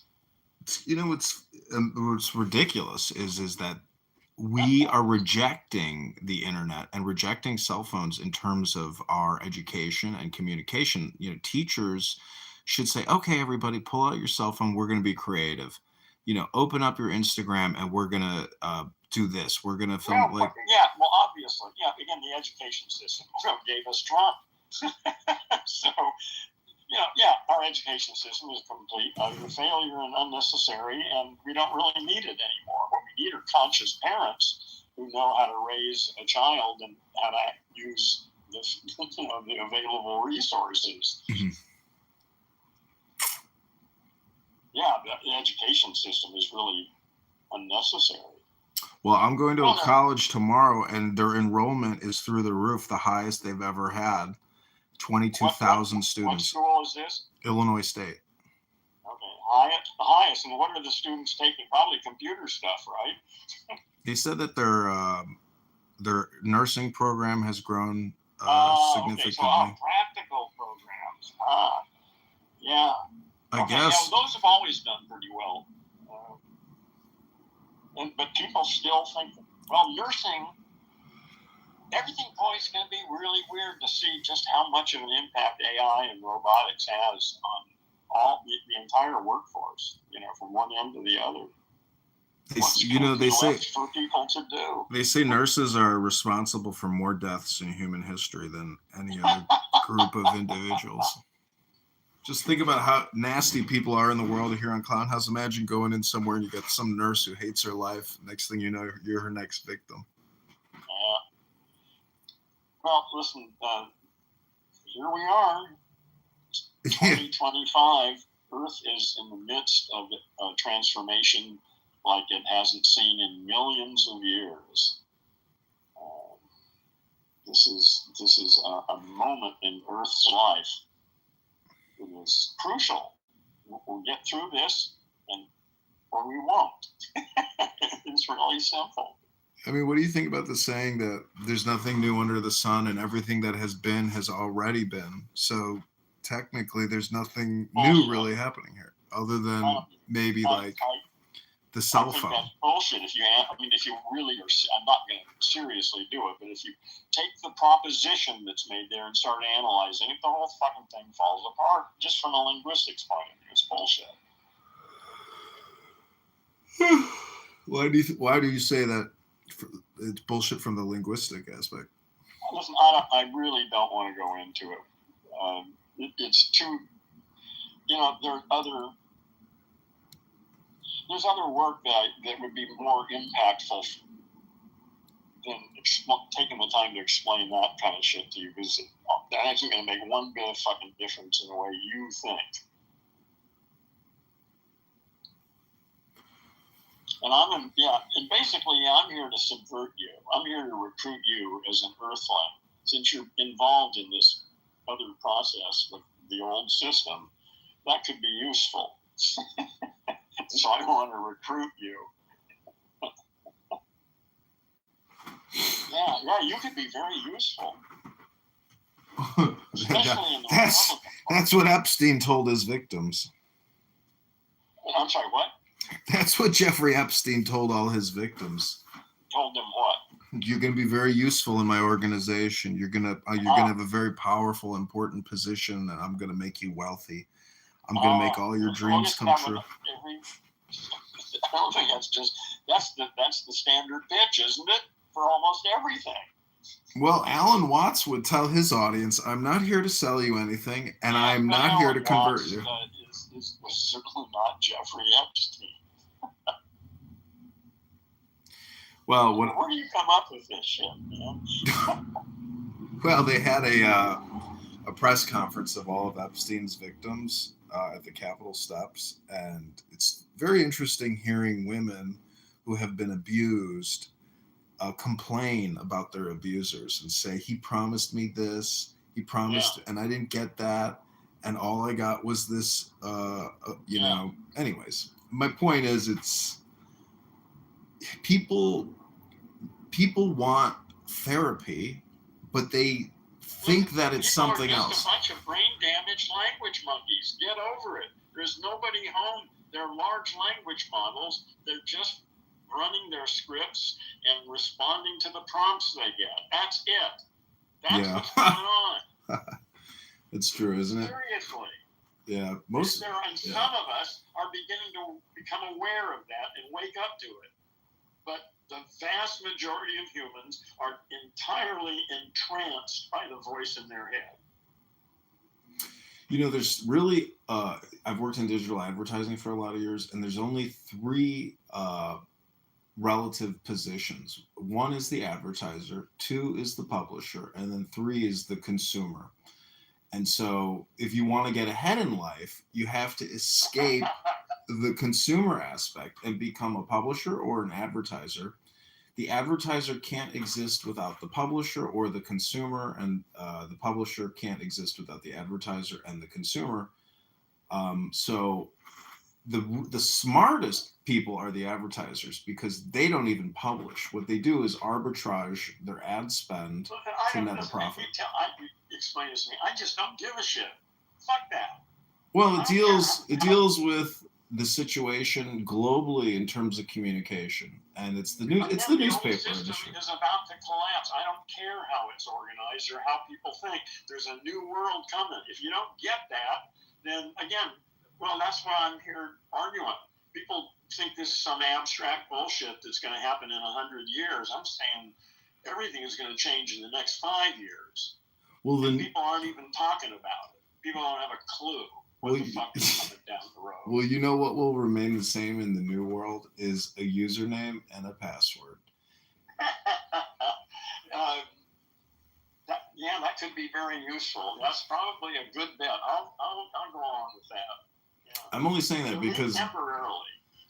I'm only saying that because Google, is the world's communication advertising network. It's the largest in the planet, but it requires a username and a password to access that platform. So if you think there's a new world, I'm saying that the new world will still be layered with the big tech companies. Oh, I don't know if that's true. We don't know anything about what the new format's going to be. I mean, obviously, if you've never seen Metamorphosis, there's nothing in the caterpillar that would allow you to predict what the butterfly is going to look like or what kind of organism. All you know is it's in the midst of this transformation, and you can imagine all you want about what's going to happen, but you don't know. And I don't know what's possible and what's not. We know what's happening now, but we have a story. We have a story, a partial understanding of some of the stuff we're aware of now. That's what we are aware of. Well, the now is a lot more accurate than the future, because there's never a future. Oh, I know, but listen, we can't talk if we're going to play that game. Well, we could just do a silent meditation. Well, we can do that, but I don't need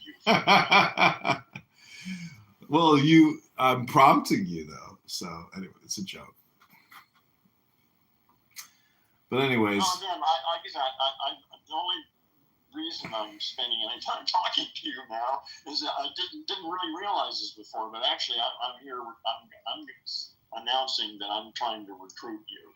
I want you to be an underground agent.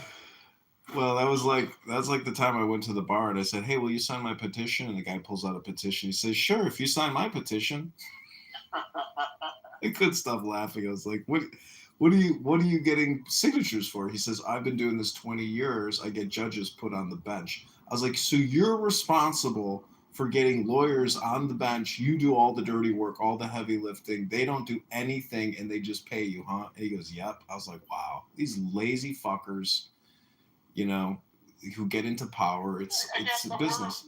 The old system is just irrelevant.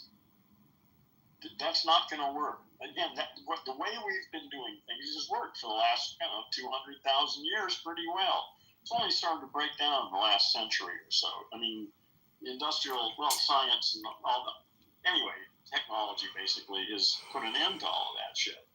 And it's time to rethink the whole game.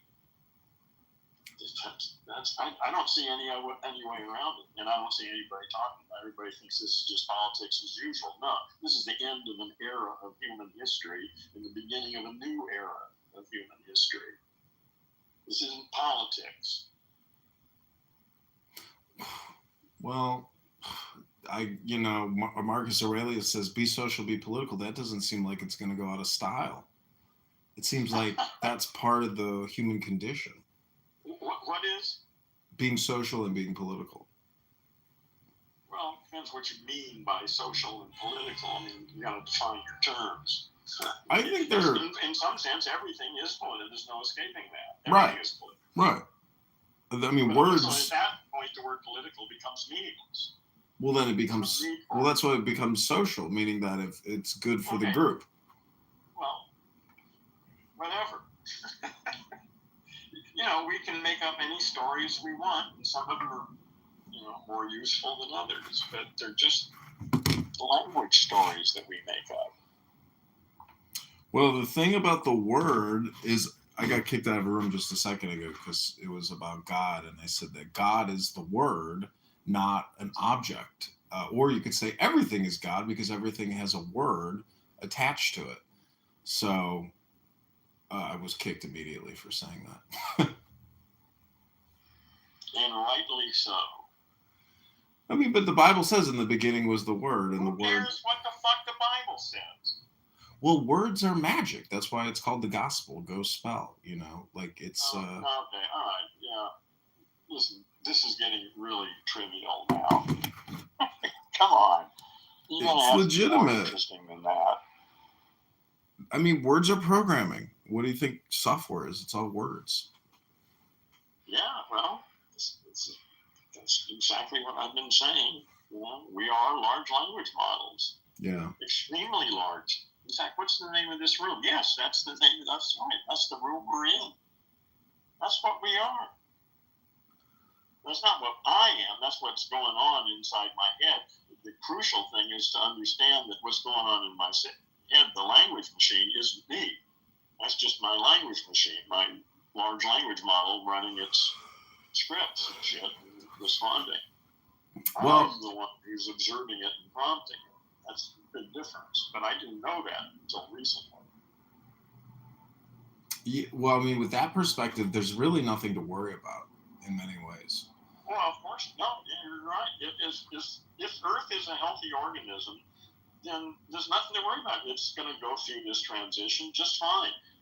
The issue really is, because metamorphosis is a pretty messy process. It's pretty hard on the caterpillar.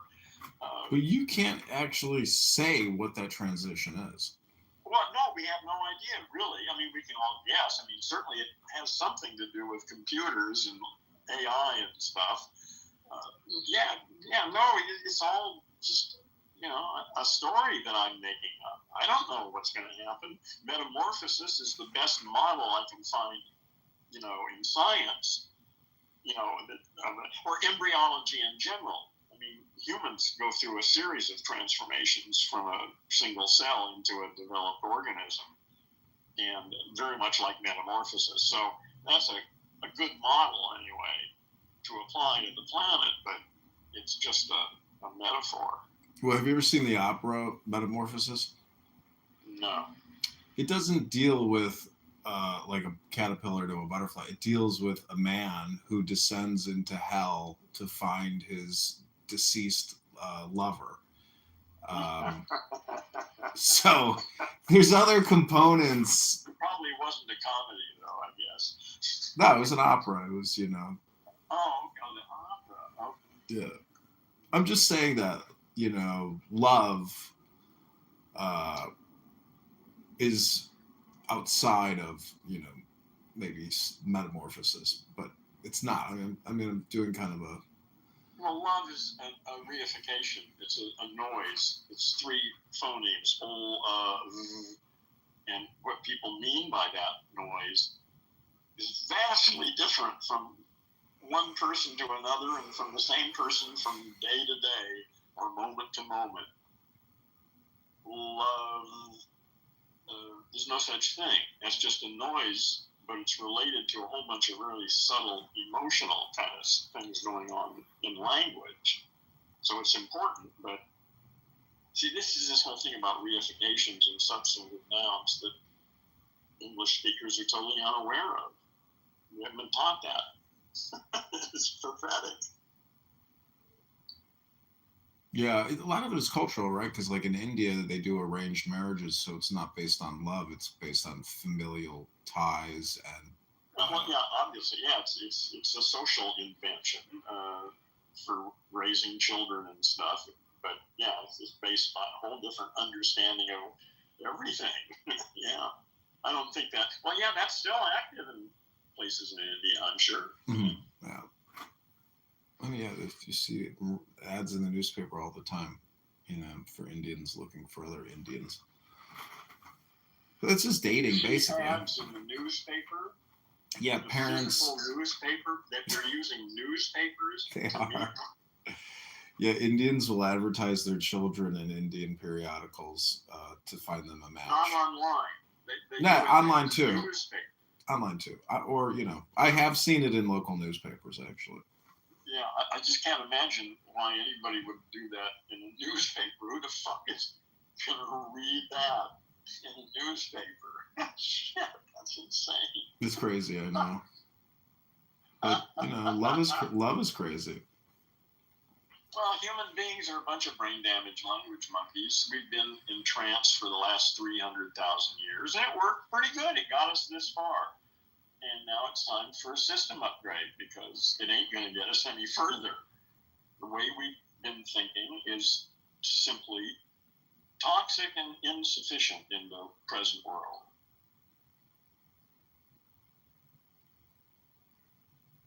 Have you go ahead. Have you ever seen that movie THX 1138? Sure. Yeah. I think that's like where we want to go, but it's like, it's kind of boring. What about that movie is where we want to go? Meaning that we take the violence out of mankind. See, that movie deals with being brain dead in a way, and then right, it's just a stupid, really old idea that there's some conflict between machine intelligence and biological intelligence. We can partner very nicely. Mm-hmm. Well, they use drugs in that movie drugs can be helpful, yes. But they use the drugs to essentially put you into a zombie worker state, as opposed to like an artist or a lover or a musician. Well, it's up to us, isn't it? We get to create this new world. Yeah. It's up to us, and whatever we like. I say, I'm assuming Earth is healthy, and that the whole system. I mean, how would I be expected to understand how this shit actually works? I don't. All I can assume is that this is the way it's supposed to be working, and that it's all going to come out okay in the next 20 years or so. I think that's the time frame I'm operating on, anyway. I mean, my only critique of this transition is that the now is technically the transition, and in the now it's just status quo. So your hypothesis about some kind of Earth transition is most likely just a reference to the now, meaning that Nothing's going to change. You've got your own way of talking about time, that you've developed from all of this stuff. I don't really understand exactly the way you're using these terms. So, I just don't see a problem there. This is all pretty easy for me. So, what is it that you're confused I'm just about? saying that there's not a speck of dust out of place and that everything is already perfect. It's just That's super fine. hard. I don't have any problem with that. Yes. Did I say anything in conflict with that? Well, you think there's going to be some kind of major transition that the Earth That's is... right, and it'll be perfect at every step of the way. It's always perfect, yes. Oh, I but see it's what not you're the saying. same. This isn't the same world Marcus Aurelius lived in. Everything has changed. But it's always been perfect, and it's perfect right now, and it will be perfect 20 years now when the Earth has been transformed. Well, his information in his book seems to be timeless. So, well, whatever. Yeah. Well, if it's timeless information, that means. Well, no, it's not timeless information. Again, yeah. You really need to listen to my podcast about the 5 stupidities of English, because everything you're saying is right in the middle of one of the 5 stupidities. And one of the most difficult ones is eliminating the verb to be, what something is. Mm-hmm. That's a tough one. I mean, I still struggle with that. I mean, I can do it, but it's hard. It's been hard to reprogram my language machine to avoid but is, am, and are, and all those to be verbs. I always think it's funny when I talk with a girl and we're trying to plan a date in the future as opposed to the now. To me, that's like, I already see through that trick of, don't tell me about what we're doing tomorrow or next Friday. Because in my philosophy, the now is all there is, all there ever will be, and it's all important. Well, it's not about telling you about if you and I agree to meet at Starbucks next Friday to talk about something or whatever, is that a problem for you? No, it's technically. We're going to meet you next Friday at 3:00 at Starbucks. Well, there's an 80% chance that the conversation for the planning of the future meeting is a total waste of time because that person is going to cancel. Because there's a 90% chance that you're talking to a fucking brain damaged language monkey to begin with. Yeah. That's the problem. That's the problem. Yeah. Yeah. Well, the common response is, I don't do anything spontaneously. Yeah, everything has to be planned. I don't give a shit what. Honest to God, I just assume that whenever I meet anybody, I'm talking to a brain damaged language monkey. But I'm open to the possibility that I'm wrong, so I listen. I'm very careful to listen for the first few minutes. I can usually tell whether there's anybody home or not. Okay? So it's relatively easy for me to deal with that these days, but that took a long time to develop that. And I didn't even know what I was doing. It's only in the last few years since ChatGPT hit the scene that it's really changed the way I understand how people actually operate.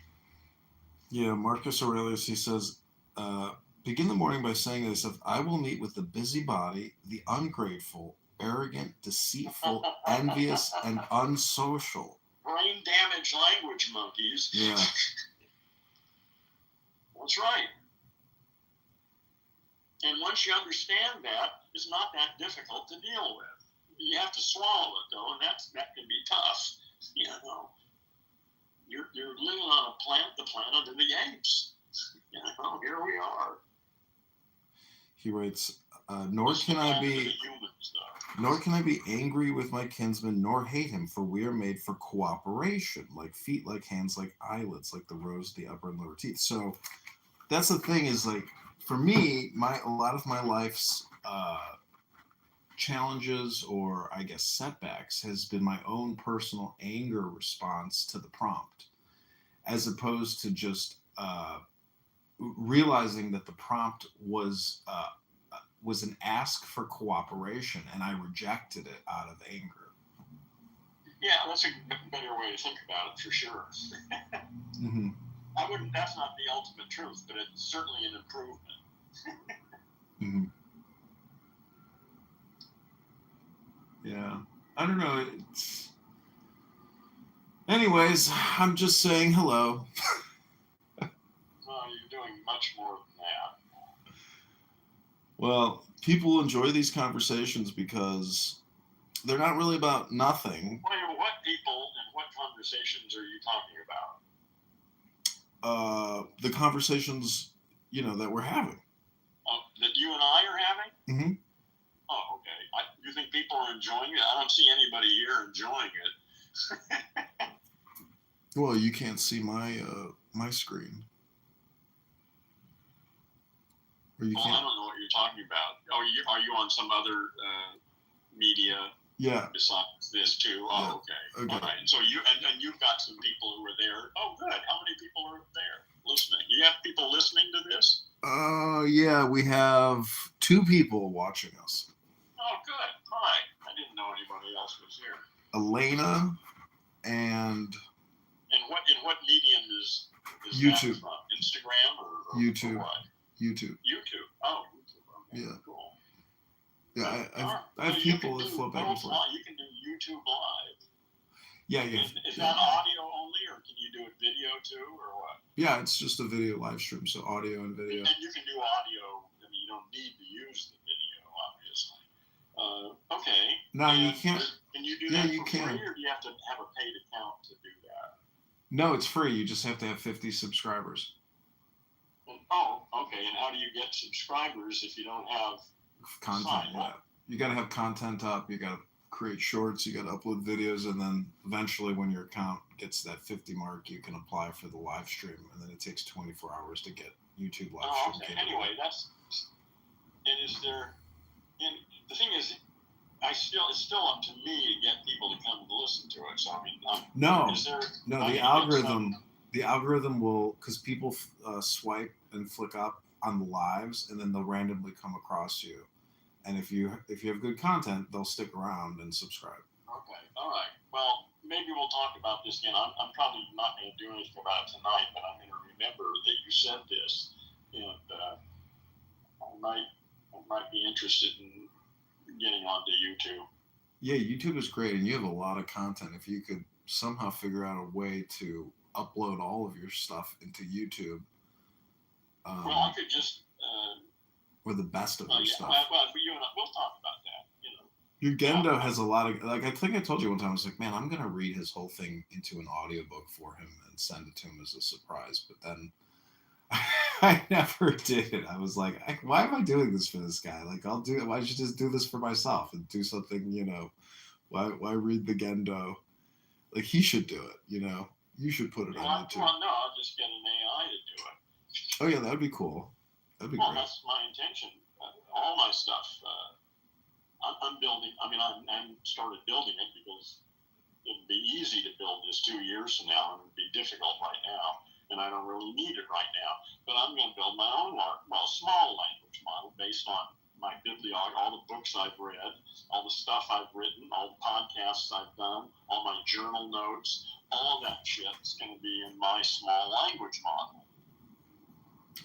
I came across an Alan Watts video where somebody took Alan Watts' voice, put it into an AI simulator, and they had him read the Tao Te Ching.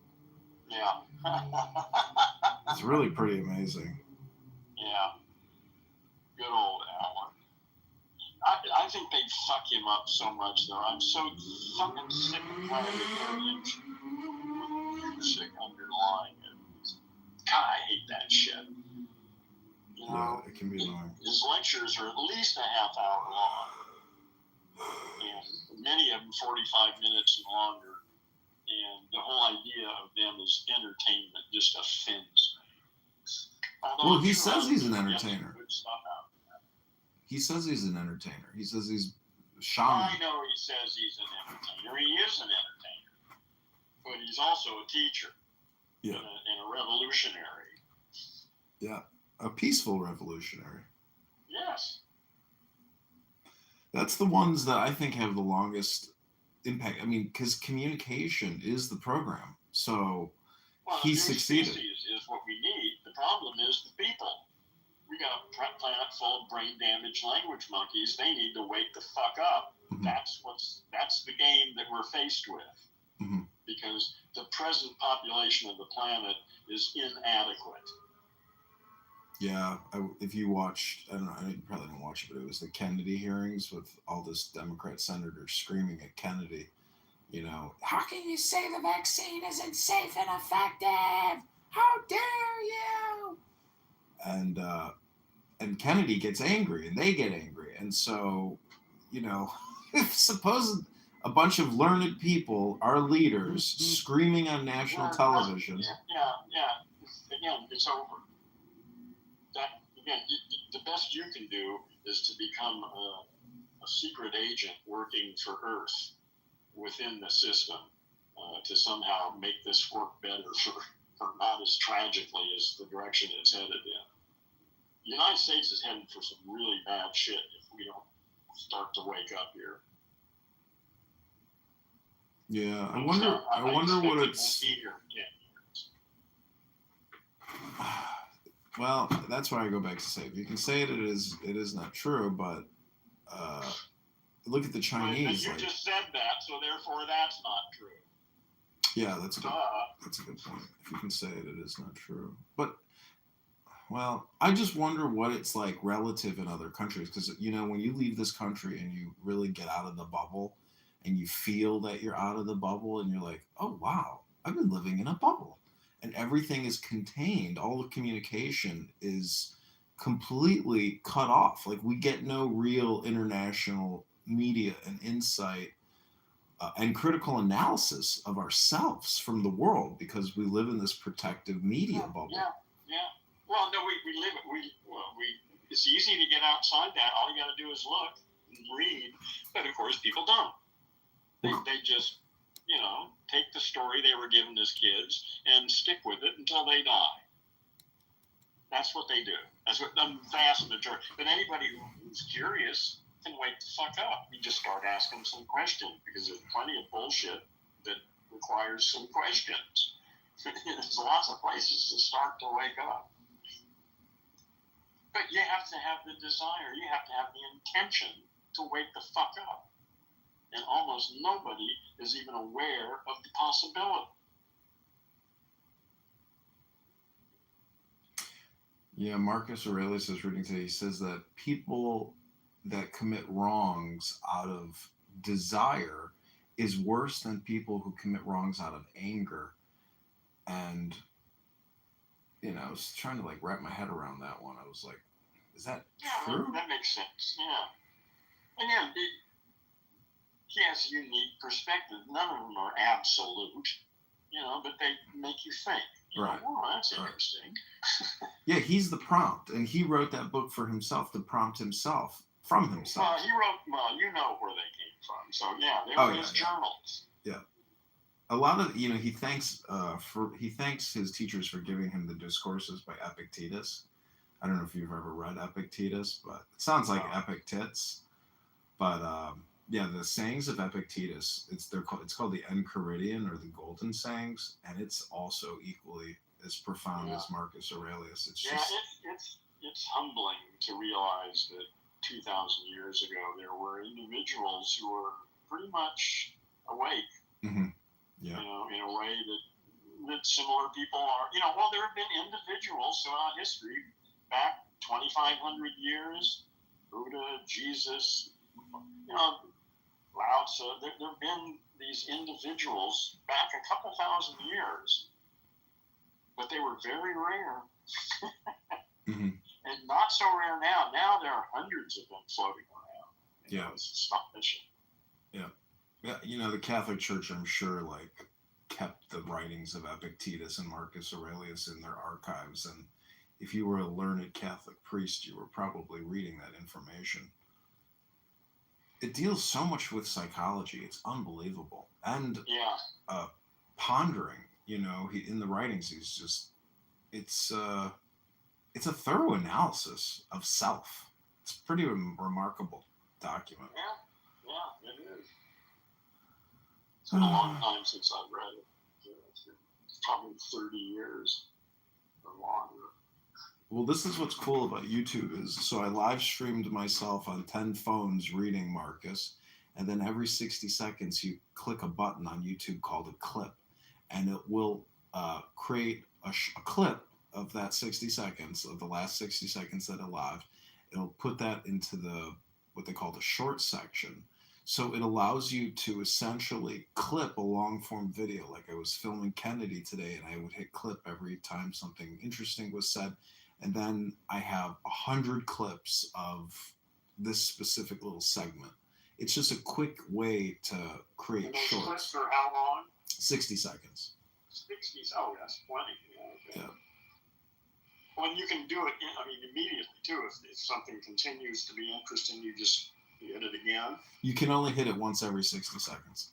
Well, but at the end of 60 seconds, you can hit it again. Yeah, exactly. Yeah, so you can have a continuous thing. Yeah, yep. If you have to for 3 minutes or something, Yeah, it's a way to create clips without having to do any kind of external editing. Yeah, I don't really know anything about YouTube. I look at a lot of videos and interviews and things there, but I've never been really a user. I've posted a few things and videos of my own, but that's it. Well, this is why I brought up the publisher, the advertiser, the consumer. It's better to be that publisher on YouTube than the consumer, and control what you're publishing, control what you're consuming. Like because you can get lost. Like my uncle, I saw, when you age, you end up just sitting at a laptop, looking at a screen, and getting mesmerized or hypnotized. And wait a minute, when who ages? Just man in general, Oh, you mean some dumb fuck people? Yeah. Well, Timothy Leary, was a genius, but the thing is about a computer is it's so stimulating and it hits all the dopamine so perfectly that it's hard to pull yourself away from that game. Well, certainly because it's more productive than dealing with most people. That's why. I spend way more time talking to ChatGPT than I do talking to people, and I'm happy for that. Well, you don't want to be unsocial, and I think if you want to improve your, Watts talks about achieving your desires, and if you have goals, objectives, or dreams, or you just want to play a more fun game, you, in a way, you do what Alan Watts did, but you do it. I'm not trying to do Alan Watts. I'm not trying to do, Well, it's a little bit like a show about nothing, because God is the void that people don't see, and they're constantly fixated on, Jesus or on Buddha or Krishna or whatever. What are we talking about here? What are you explaining to me about people? I guess what I'm trying to say is how to play the game on the internet in 2025 to help awaken other brain dead damaged monkeys, and in the process heal and therapize yourself, for success. You know better how to do that than I do. Well, I have no success at it. I'm merely speculating. Oh, okay. Yeah, well, good. Thank you. I have not done it before, but I have done a few things. Yeah, I don't feel lost at all right now. I'm still putting together my own self, and I assume that in the next few months that will be more or less complete, and then I will formulate my plan. I'm getting close to that, but I don't know exactly what it's going to be. Yeah, my friend, he told me, he's like, talk is cheap, get to work. And I wrote, petitions are expensive with a clock emoji, because it's not about money, it's about time. How do you find the time to achieve what you need to achieve? Well, with money, you can speed it up, other people's time to do it. Yeah. That's how money works. Mm-hmm. Exactly, yeah. Yeah. Which is unfortunate, because there's just not enough time. See, that's the thing, is that this system, which is, you could say, is breaking, cracking, falling apart. Even if it gets destroyed, it's like burning a field down. It's in the roots. It's just going to grow right back. No, I doubt it. No, it's not going to grow back. Why do you say that? I don't understand why that analogy doesn't hold up. Well, it's an analogy that you picked out of somewhere. I think. With clearing brush. I think people across generations are fundamentally different. I think people who lived in 1800 thought and talked and languaged their environment and put them in the middle of today's world, they wouldn't be able to cope with it. Well, if you listen to people on this app, they talk about the dumbest fucking shit in the world, which is a total waste of time, like Doctor Who. Yeah, so why do you listen to that? Don't you have better things you could do with your brain than to listen to a bunch of brain-damaged language monkeys talking about irrelevant bullshit? Well, it doesn't cost me anything. It's just passive. Your time. Well, I guess time is the only thing that you have. Well, leisure, being, Watts talks about, he says, in the age of leisure, the problem is most people can't figure out how to fight boredom and how to fight loneliness. Yeah, but we haven't reached that. We'll deal with that when we get there. Okay. We're not in the age of leisure yet. I mean, a few of us are, but that's rare. Most people are struggling for survival, even if they've got $10 million in the bank. Well, if robots and AI take over, and that becomes the status quo, and they do a minimum basic income, like you've said, people will practice being artists, and they'll have to pick up the tools. They'll have to figure out what they're going to do with their lives, but that's a great opportunity. Art, sports, travel, dance, science, whatever the hell it turns you on, you can do it. Yeah, that's the world I want to create. I think we have that within reach. That's the world I want to create. We should probably not have to work more than a couple of weeks a year. There ought to be kind of a draft or something. Because there's going to be some work that really does require people who know what they're doing. And that could be done in a kind of draft. But so you'd have to go maybe 2 weeks a year and go do something that only a human can do. Yeah, and then you're done for the year. Yeah, that seems about right. Yeah. That seems doable. And with AI managing resources on a planetary scale, and the end of capitalism, we can all live like millionaires. The kind of civilization that's possible is it's really up to our imagination. We can do almost anything we want. Yeah, it's ridiculous to say that it's the end of capitalism, though, because we don't live in capitalism. I mean, if we did, whatever the system that's in place now, I don't care what you call it. No, you're right. Corporate capitalism is one thing, because capitalism, like individual capitalism, there isn't any problem. If you've got a skill, you can make things out of wood, maybe, and you might be willing to trade that with me for some, So I can see individual capitalism is not a problem. It's corporate capitalism that has to come to an end. Mm-hmm. Yeah, it was corrected a couple weeks ago. I said, so is America just the new communist Soviet states of America? Are we just the Soviet Empire? And he's like, no, we're a corporate fascist state. I was like, oh, yeah, you're right. This is a corporate fascist state. Yeah. Well, again, this is the end stage. America had its 75 years of greatness or whatever it was for a while, and that's over.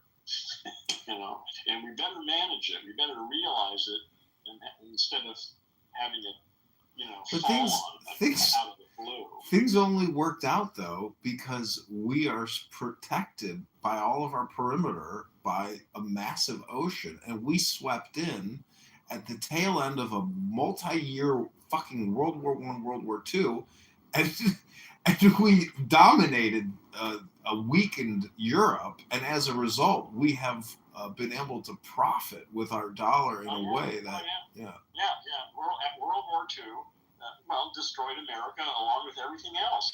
It killed our hearts. We became money-hungry assholes, and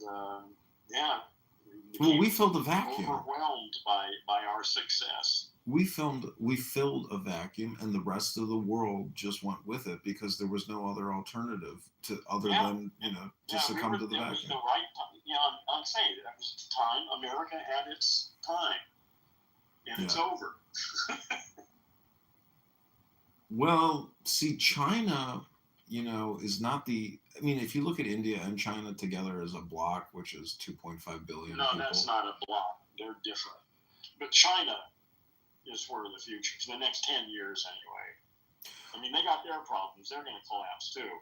But for the next 10 years, that's where the energy is. Mm-hmm. Yeah.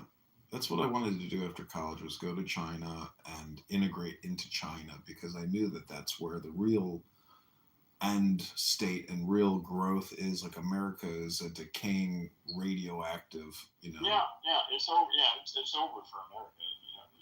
China has spent the last 30, 40 years educating its youth. They produce something like 10 times the STEM students than America does. They've educated their youth for 40 years. You mean they don't have? And they've invested in their infrastructure. Look at their cities from the air; they're beautiful. You mean they don't have trans shooters shooting up their churches? I don't know. I haven't heard about that. See, America is fucked on all fronts. Like, every single category is fucked. It's over. America had its time. It's over. But again, nobody. That's just heresy to even say this out loud. But see, if it's over, then that also implies a new beginning, though. Oh yeah. So now what?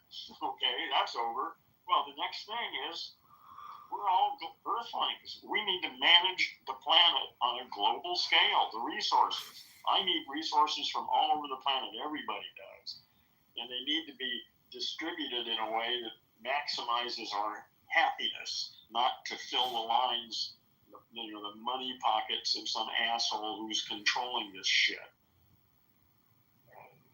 AI will manage our resources in a way that will totally transform everything. Or at least it could, if we're smart enough to get it to do that. If you left it up to AI, what's it called in war when you conserve, like in the home country, rations? If that was true, AI would probably put us on such strict rations in order to get us back to equilibrium that people would reject and resist and revolt against their new AI overlord. Well, no, because that ain't going to happen until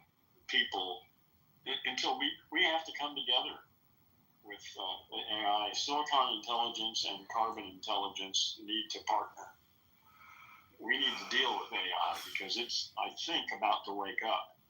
Earth is about to wake up, and we built its brain, and we need to figure out just exactly what the fuck this all means, because this is deep shit where AI could go. But again, I'm optimistic. I'm assuming Earth is healthy and that this all will work out. We'll find a good relationship with AI that serves it and us and the planet, and we'll all be healthy and happy and living long lives. Did you ever see that movie Avengers with Age of Ultron? I don't remember it, but I've seen all. I love the special effects. I just don't take much else of them seriously. I just wonder, like, you and I, we use consumer interfacing AI products, but what are the enterprise level AI products that we don't see that are? Oh, they've been around for a long time too. Yeah. Well, but again, you can think about all this shit.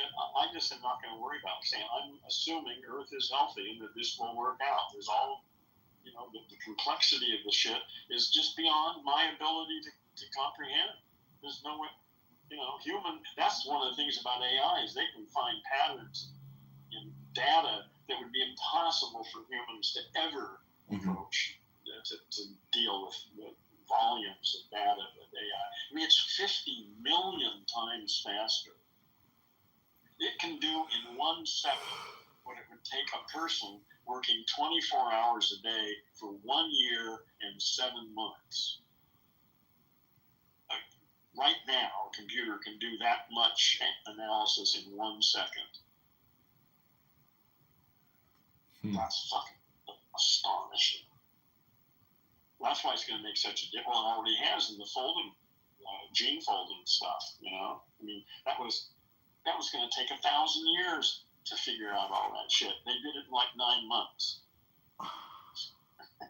Well, there were a lot of suckers. I don't know if you know this one stock called Organovo, where they were supposedly 3D printing organs, and it was going to be a groundbreaking biotechnology company. I don't care. Yeah. So the world's full of fucking assholes. So what? Well, I'm not bringing you up to scam part. I'm just saying that a lot of like Putin and Xi at their recent Chinese military drill, they said they were caught on hot mics saying that, you know, they can do organ transplants and live forever. And it's just so stupid to think like the body is just because you got a new heart and a new lung or a new liver, it's like the body still is decaying. Your telomerase, your DNA is breaking down. That's probably going. I mean, not live forever. And there's always bad luck, but there's no. I would imagine within the next few decades that we will have practical immortality. Basically, we won't be dying of old age. We'll be able to maintain optimum health more or less indefinitely, unless some accident or some unknown weird shit happens. I mean, so you're not really immortal.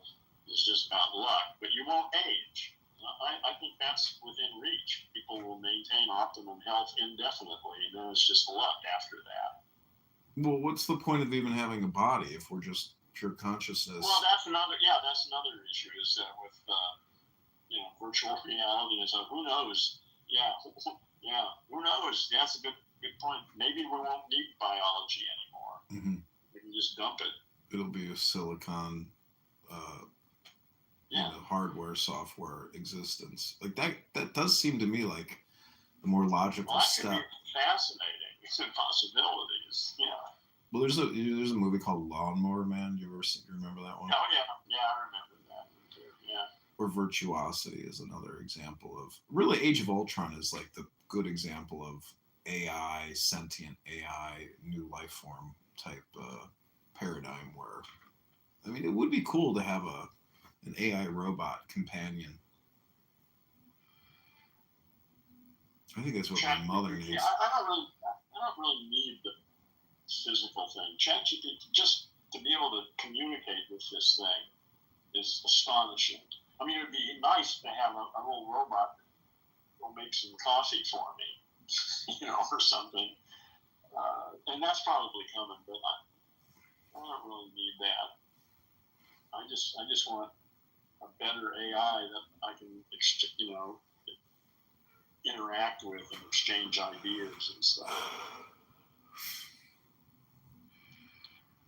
Yeah, it is amazing because Clubhouse, it does have that social draw where you're bored, your dopamine's down, you're like, oh, I'm going to open it right back up and jump into a conversation. I don't know if that feeling is the same or the dopamine response is technically the same with an AI chat companion versus an actual human companion because... No, it's not the same. Of course not.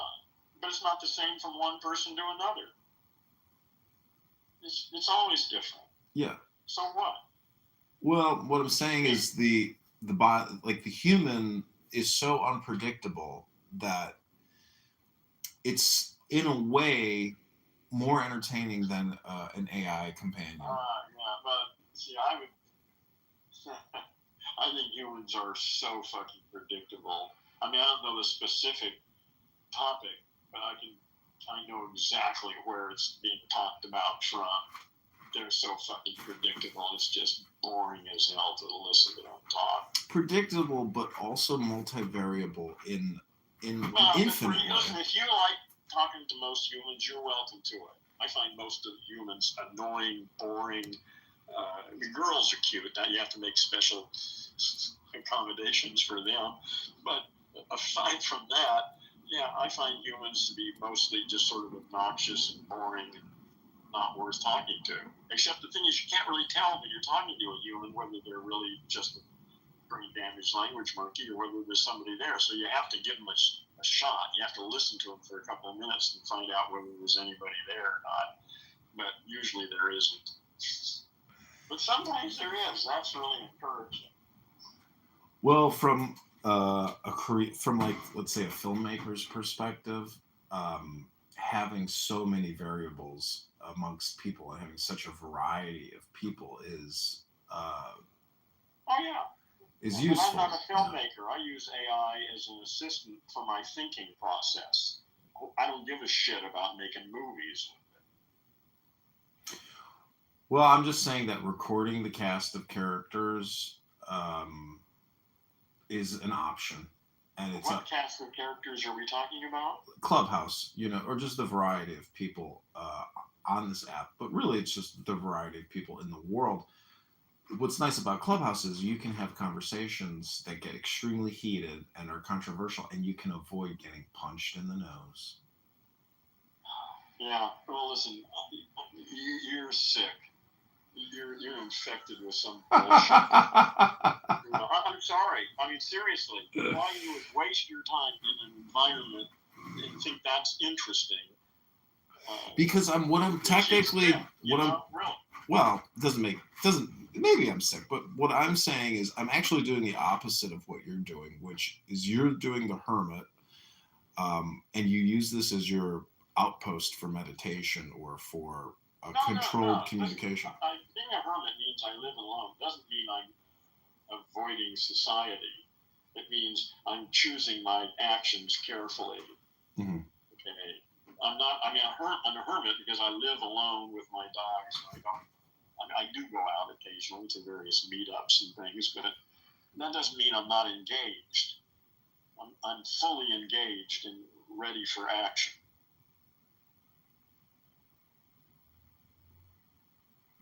You know what Indra's web is? Well, all of the reflections and all of that stuff, you mean? Mm-hmm. It's each jewel or node contains within it reflections of every other jewel in the entire web, symbolizing the idea that every individual part contains and is contained by the whole. Concept emphasizes dependent origination, interpenetration, showing that nothing exists in isolation. So what? Well, Clubhouse is a good example of Indra's web. That's all I'm saying. Well, okay, yeah. And like I say, as far as I can see, about 95% of what's going on is an utter, complete fucking waste of time and energy and just toxic as hell and should be avoided. And you're reveling in it. Good luck.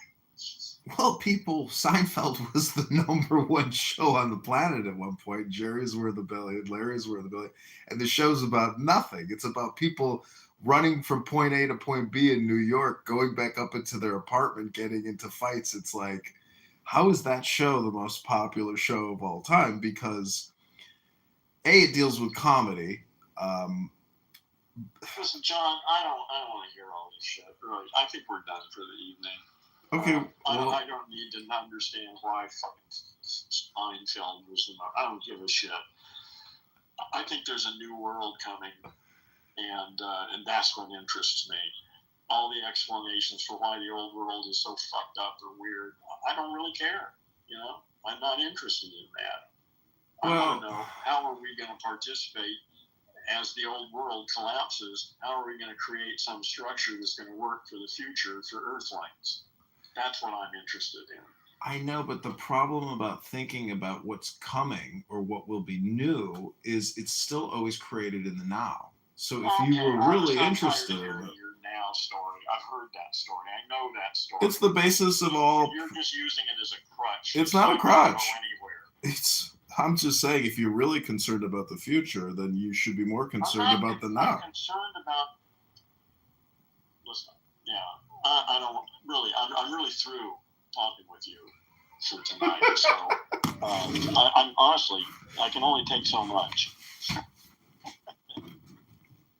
But you're welcome to come back tomorrow, and we'll start again and see how much I can take before I get rid of you. Okay, this has been In the Muff.